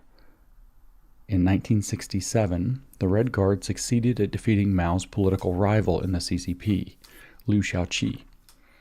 And within months, Mao declared the movement too far left, too radical, too destabilizing, and he unleashed his People's Liberation Army to put it down. Some died. Most were sent to the countryside to get re-education in labor camps while living in squalor and primitive conditions. That was their reward. Yours will be similar. To get a little bit historical and philosophical, the whole philosophy behind woke is based upon the formulations of G.W.F. Hegel's vision, written down in the early 19th century. He explained how to move history to its intended end. You might call this the right side of history. And that's done through conflict. The recipe is simple. Manufacture the conflict, use the conflict, and move history with the conflict through a kind of social alchemy. You are the agents of that manufactured conflict. Change agents, or historical agents of change. What Hegel said about you, though, is this: history uses people and then discards them. As a movement, woke believes itself to be the movement of history. History is using you to move itself. Once it does, it will discard you. The conflicts of yesterday aren't relevant today, and they won't be needed tomorrow. The agents of history today lose their relevance in the instant they succeed, and history moves on necessarily without you and the conflict you generate. You know how everything in woke philosophy is said to be temporal and spatial, that is, contingent? It's all some matter of time and space in some place. Well, so are you. That's how this philosophy thinks about everything, including you.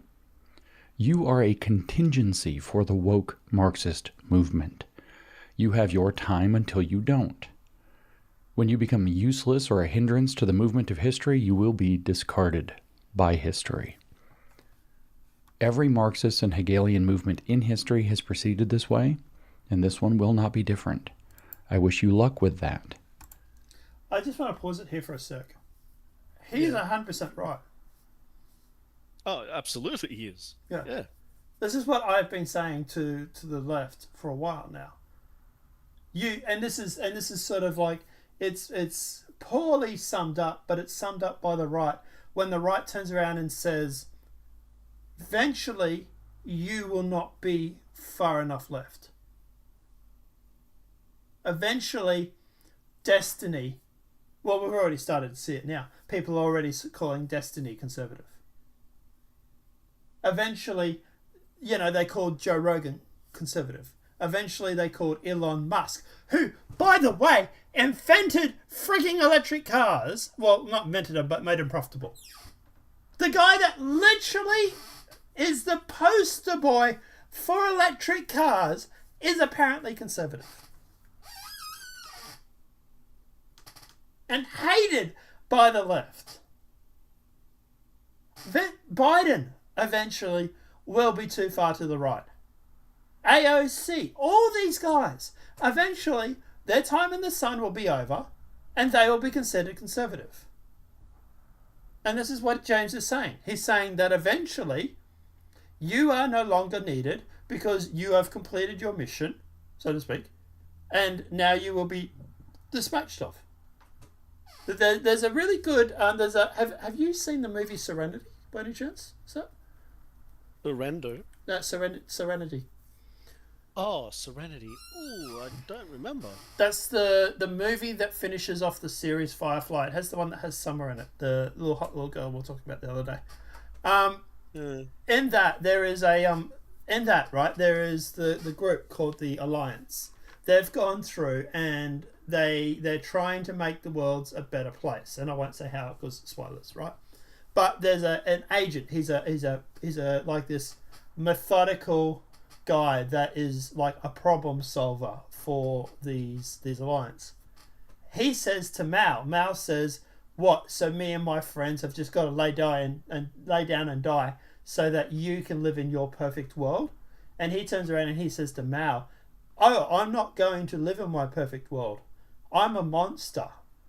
I know exactly what I'm doing is not right and is barbarous." I'm paraphrasing here. He says, there is no room in the perfect world for people like me either. And this is what Lindsay is saying here is eventually, although obviously that guy's self-aware of it, but when it comes to the left, they're not self-aware of it. Eventually, they are going to be replaced or removed because the perfect world doesn't encapsulate them either. Is there much more to this that we need to keep going? Because we've been going for a while. Yeah, it's the full length of that video, yeah. If it's too long, we can probably pick it up tomorrow. I don't know. It's up to you. No, we'll keep going with it. In the past, activists like yourselves were seen as useful political prostitutes, and after the revolution, you were lined up against the wall and shot, or deported to labor re-education camps and ground into destruction. Mao explained all of this in 1957, though if you've read it, you probably can't realize that it applies to you because you think you're on the right side of history. He separated the world into, quote, the people and enemies. And he detailed how each of these are to be properly dealt with. The enemies are to be hated, silenced, bullied, even beaten and destroyed, sometimes killed. That's mostly your job, though the government will help, just far enough so that it doesn't look tyrannical. The people, on the other hand, are to be handled differently. They're to be re-educated, brainwashed, criticized, struggled, until they hold all and only the right opinions, and never the wrong ones, which is a process that will take their entire lives. It's never done. That's what you've signed up for, thinking yourselves virtuous, thinking you're going to do better, seeking absolution for your good fortune and your privilege, seeking revenge for the iniquities you perceive in your so-called lived experience. Everyone in this system is abused, though, and everyone who participates in it becomes an abuser. You know it, you live it, you give it, and you receive it constantly. Abuse. What you need to understand about the people you've been trained to see as your enemies, you might call them transphobes or racists or fascists or homophobes or whatever else, is that most of these people you think are those things are not those things at all. Yes, there are some out there, but most are not that. You have been trained to hate, allegedly in the name of stopping hate. These people are by and large trying to warn you, not trying to uphold oppression against you. Now, what you need to know about the people in the movement you're supporting, the people, as Mao had it, which includes your friends in the woke movement, is that you are less than disposable to these people. Being contingent barely covers it. The woke movement pretends to care about you, or worse, people who look like you, but it does not care about you. It is using you so its sociopathic fringe can gain power over society, using you as cannon fodder for their unconventional political warfare apparatus. Instead of living your life, growing, learning, preparing a future, building a family, you're doing activism for them, and they will discard you. And I mean it. They will discard you. Why? Because you are worse than contingent. You are worse than disposable. Once they get power, you actually become a problem. You don't just become obsolete as the revolution succeeds, you become a liability to what follows. You're being trained by this movement right now to be a destabilizer. That's what all this disrupt and dismantle stuff is about. You are misled to believe that you're disrupting and dismantling systems of oppression, but you're merely displacing the existing society for one they will seize control over. You're disrupting and dismantling the foundations of your own liberty so that tyrants can rule over not just the people that you have been trained to hate, but over everyone. They need you to destabilize the existing system, but they do not need anyone to destabilize the new system they have planned for us. Their intention is to establish a perfectly stable system with them, and not most of you, on top of it. And people trained and brainwashed to be destabilizers will be a problem in such a system. Mao said that himself. Like I said, he said the handling of the people is different in the different phases of the revolution. First, you encourage and support destabilizers to break down the existing system. Then, when you have power, you crack down on them so that there is total stability under the new standard. He called this standard socialist discipline under democratic centralism. Today, it's called sustainability and inclusion, and it's managed under something called stakeholder capitalism. You are an asset to this movement today and will be a liability to it tomorrow. You will be discarded coldly and, if necessary, violently. Not by your perceived enemies, but by the movement you are actually supporting. Make no mistake, this fate has awaited the change agents of every red revolution in history. Communist defectors have been trying to tell you for decades, longer than most of you have been alive. It's written all over the pages of history of communist and other tyrannical regimes, if you will just read them. It will not be different in anything except method this time. If you, as woke Marxists, win, you surely lose. All but the most sociopathic and sycophantic of you, in which case you have to hollow yourselves out, sell your souls if you even have one left by then, and become a true monster of history. If you don't believe me, let me ask you, do you see any identity politics in China today? Is China woke? Will it go woke? No. They already did that. And that phase of the revolution is over.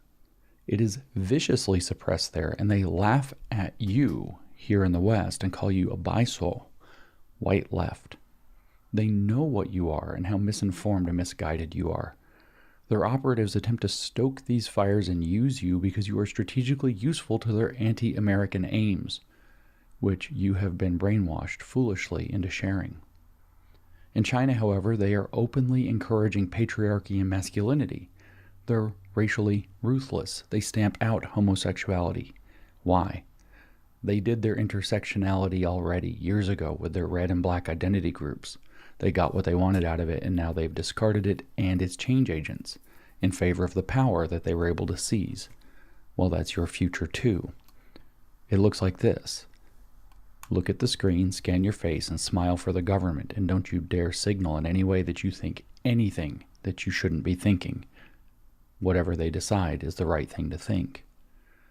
You have been falsely convinced that you're the protagonists in a vast morality play called the arc of history, and that you're bending it toward justice, that you're on the right side of history, and that feels good, right up until the boot comes crashing down on your face. Then they say you'll realize it. You are bending the arc of history, of course, if we can even indulge such a metaphor, but you're bending it straight into the 21st century gulag, whatever those will look like in our increasingly Black Mirror society. You will be thought reformed or you will be discarded. So what do you want to be? Do you want to be its guard, Agent Smith? Would you like to be its corrupt administrator? Is it worth the sale of your soul?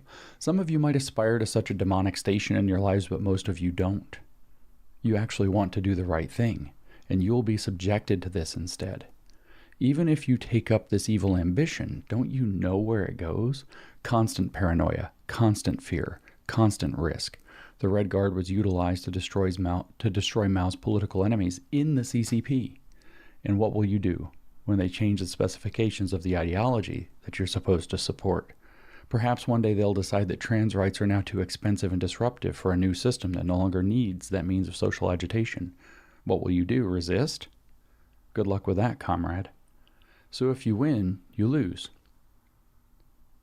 You have a right to wonder how this happened to you.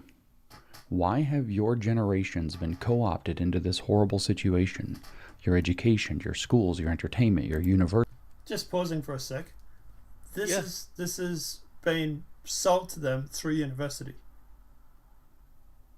Yeah, that's correct. Yeah. I know a girl who went to university.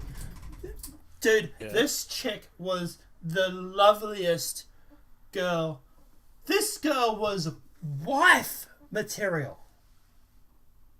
Right? A little young, need to get a little older, but on the path to becoming wife material. Didn't talk back, didn't believe in the patriarchy, didn't believe in feminism, cooked, cleaned, yeah, she had a job, but she loved her boyfriend and everything like that, right? She went off to college over here in Australia. And I knew her before she left. Anyway, I ran into her 4 years later. She went from apple pie goodness to the spitting image of a leftoid. Coloured blue, purple hair, going on, screaming about the patriarchy, claiming that white heterosexual couples were the evil. Mind you, this is the same girl that took dick, literally took mine, by the way, took dick before she left. Now going on about how heterosexual couples were bad and blah, blah, blah, blah, blah. And all that happened to her was she went to university. And they had flipped her on a dime. And it seems very easy to flip chicks. Well, I could say something there, but I won't. I flip chicks on a daily night. But I was going to say, but at the end of the day, yeah, she literally.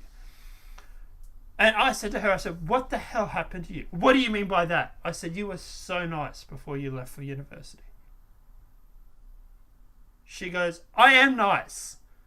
And I said, "Really?" I said, "How's your boyfriend?" She goes, "We broke up." I said, "When?" She goes, "About a year ago." I said, "Oh, yeah." And I was like, "Oh, yeah." And I was going through her Facebook, just stalking her Facebook, just seeing what happened to her. And she was literally writing things on Facebook about how heterosexual couples are the embodiment of evil, blah, blah, blah, blah, blah. Like I said, this is a girl that took my dick. She was straight as an arrow before she left. But apparently now she's full out lesbian and heterosexual couples are bad. And all this sort of stuff. And I'm like, what? Do I need to send you the photos that you sent me? This is what you're claiming is wrong? Mind you, you were taking it from how many guys before you went to college? But, yeah. Wasn't she married or had a boyfriend? She had a boyfriend. Wait, she would cheat on him? No. She took mine before him. They met just before they went to college, and yeah. Yeah. But I knew her for. I knew she was actually she was a mod in one of my Discords that I used to run.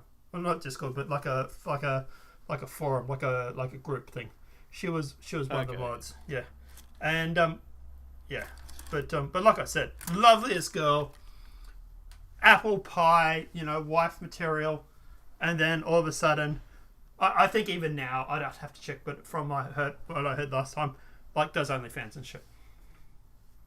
Oh gosh. Yeah, full on, just completely flipped, and all it was university. Yeah.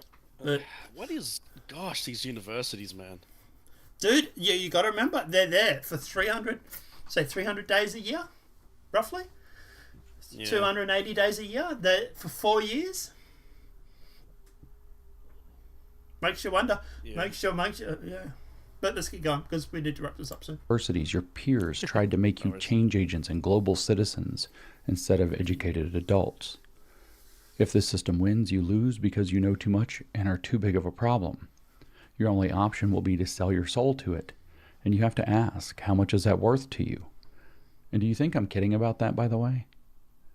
Mao said, not to have correct political opinions is like not having a soul. That's what's at stake. Think about that and what this is costing you, whether you participate in it or cower against it. Doesn't this ring true, though? That's what you're sacrificing. Every time you tell a lie to fit in, you sell part of your soul. And how many lies have you told to fit in with the critical crowd around you? This corruption of you and your future is happening all around you, but most importantly, in place of your education, which could otherwise protect you from it. You're not getting the education you could be, or perhaps aren't getting a real education at all. You're not learning to be informed, independent adults who can answer questions about reality and navigate it successfully. You're being taught to have to defer at every turn to some kind of bogus expert, even to answer a question like, what is a woman? There are, of course, costs to this, and not just the obvious ones for you and your future on a personal level. The thing you consider your education itself is simultaneously being degraded in every meaningful sense of the word. It is being corrupted at its most essential level. You are losing your chance to get educated while the thing we call education itself is corrupting itself into its opposite. You are becoming less functional for the world ahead of you, so your education is corrupted, and you're becoming less and less marketable in the future world, whichever system wins. So the credentialing function education serves is also being corrupted. How useful are you going to be in the coming system, whichever one wins, if you are completely uneducated? Not just a destabilizer, but useless. Of course, the perversity of this is that they're not just doing this to you, they've convinced you to demand it for yourself. You have to demand it for justice, and so you do. Whichever system wins, you need to understand that you're getting degrees that are increasingly being seen as liabilities, not assets, in the working world that lies around and ahead of you. If that future is not woke, you're a liability to the future because you've been trained to be a woke destabilizer and learn to focus on social theory instead of gaining a genuine education and real skills. If that future is woke, on the other hand, you're a liability to it because you've been trained to be a destabilizer that the incoming system not only doesn't want but can't abide. And again, they've convinced you to demand this in place of your genuine education. It's sick. You have at most one option, supposing the woke win, and that's to sell out completely, to have nothing authentic left about yourself. The only place you will have a future is inside the most corrupt mega corporate sector that is our new Western Soviet. A council of stakeholders that knows the science of right human relations and holds the keys to sustainable development in a circular economy. If it supports trans rights and reducing emissions today, you will support those things. If it changes its mind tomorrow for the glory of the new system, so will you, or you will be eliminated. Your only path to success inside the system you advocate for is to become a hollow, soulless functionary in a fascistic megacorporate and/or governmental public-private partnership machine. Your only path to success outside of this system is to abandon this activism as soon as possible and start healing yourself psychologically, emotionally, and educationally. Your fate, if the woke system wins, is to be disposed of or hollowed out and used as a functionary of its changing whims, and this should have little appeal to you. It certainly won't bring about justice or satisfaction, and it won't allow you to be a prosperous individual or an individual at all. Your false prosperity will be available in direct proportion to your inauthenticity and corruptibility, the markers of your true utility to the machine you don't seem to realize you're supporting. There's no you on the other side of this. On the other hand, your fate, if the woke system loses, is a hard life that's made easier only by repenting of these errors and working to correct them, and the sooner the better. Already, employers throughout the West increasingly suspect that if you even have a college degree at all, you're probably woke, radically leftist, entitled, unlikely to work hard, likely to create a hostile working environment, underskilled or unskilled, and likely to sue if you're fired even on perfectly solid and reasonable grounds. They have every reason to believe this. That makes you very, very unattractive.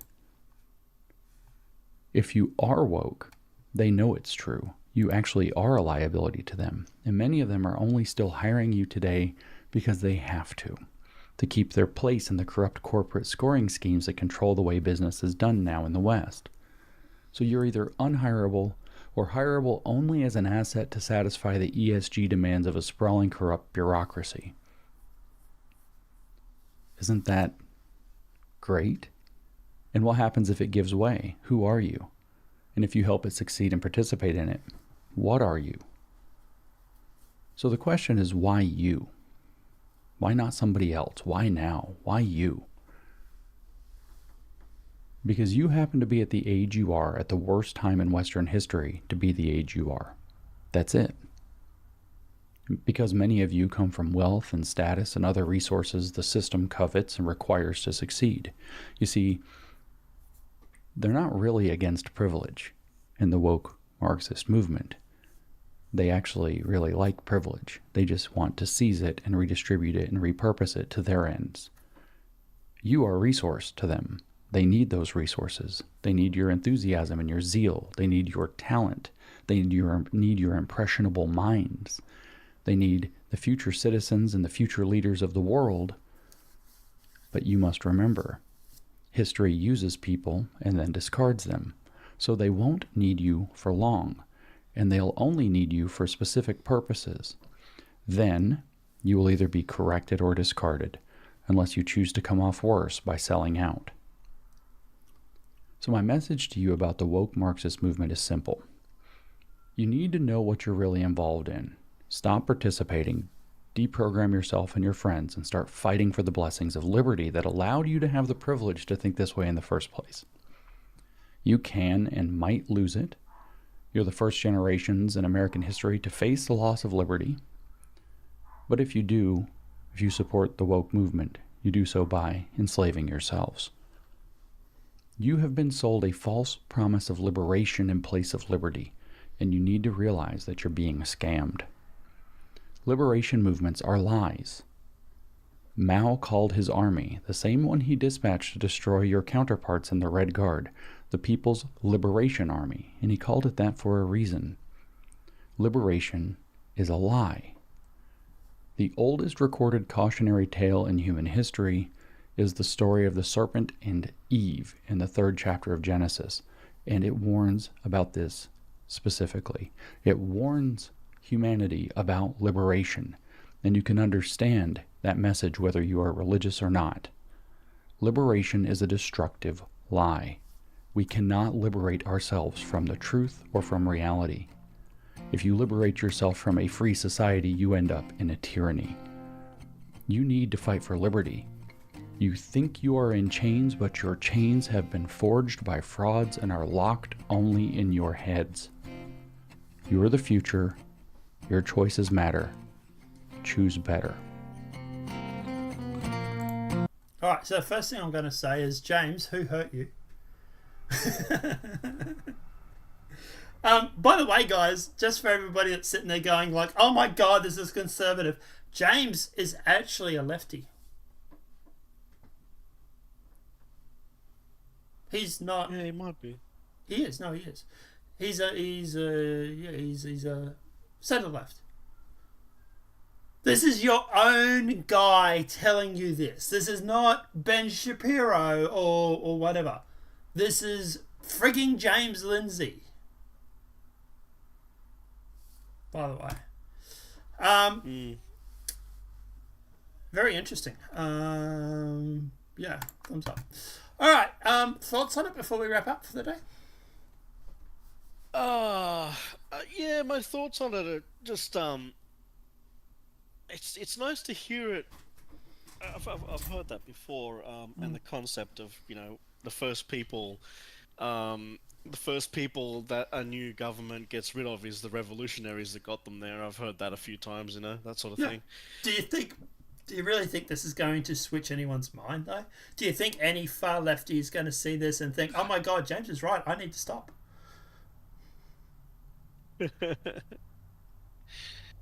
Your laugh pretty much answers that question, by the way. No, they're not going to stop. No. No. But he is 100% right that at the end of the day, soon as they're done with you, I'm talking to the lefties here, soon as they're done with the far lefties, they'll be the next ones. They'll be the next ones in the gulag. Absolutely. My number might be 5, but their number's 15. You're not far behind us, bud. But anyway, I would like to play this. It's 20 minutes long. It's a bit long, but I'd like to play this to some far lefties and just see what they have to say about it. Like, I wonder if we could get Destiny to react to this somehow. Yeah, Destiny is very active on Twitter, so tweet at him with it. Yeah, tweet it at him. Hopefully, tweet it at him and use some hashtags to try to get it to be more noticeable. Hopefully he picks up on it. Yeah. All right, guys. But yeah, apart from this, I don't think it's going to change anybody. I don't think it's going to go through and change anyone's mind. As much as that hates me to say that, because it is really well done and it is 100% truth. But we'll see. We'll see what happens. But what are the comments like? Oh yeah, I didn't look at that. Dear wokies, you're not oppressed. You're the one doing the oppressing. You've been trained to hate. So it's a lot of people that seem to be on the right saying and agreeing with him. Yeah.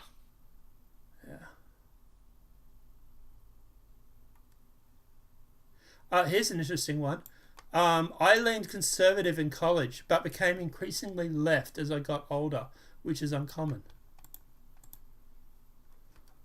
Oh, that is uncommon, yeah. Odd. But he says, I started conservative when I was at college. That when I is started college. Meaning that, that actually just means that while I was at college is when they started to switch him. Because he said, when I started college, I went left. I was conservative. Oh, right. Yeah, okay. Anyway, guys, let us know what your thoughts are in that comment section below. Obviously, this video has been helpful. Please smack that like button. If you're new to the channel, welcome and subscribe. Wow, almost a 2-hour podcast. We're getting back into the old routine of we'll be on for an hour. 2 hours later. But anyway. I like things that are around 2 hours long. So So that's my biased opinion on the Unbiased podcast. That's all right. But obviously, guys, this podcast will be uploaded to Spotify. Obviously, at tomorrow or tonight, presuming I get a chance. Thursday nights are normally pretty bad for me for work wise. But we'll see what happens. But I'll try and get it up. Apart from that, anything do you want to say before we leave? Anything about any of the stories today? But we're good. I think we're good. I think we did really well. Yay. Yay! Alright guys, let us know what your thoughts are in that comment section below. If this video has been helpful, please smack that like button. If you're new to the channel, welcome and subscribe.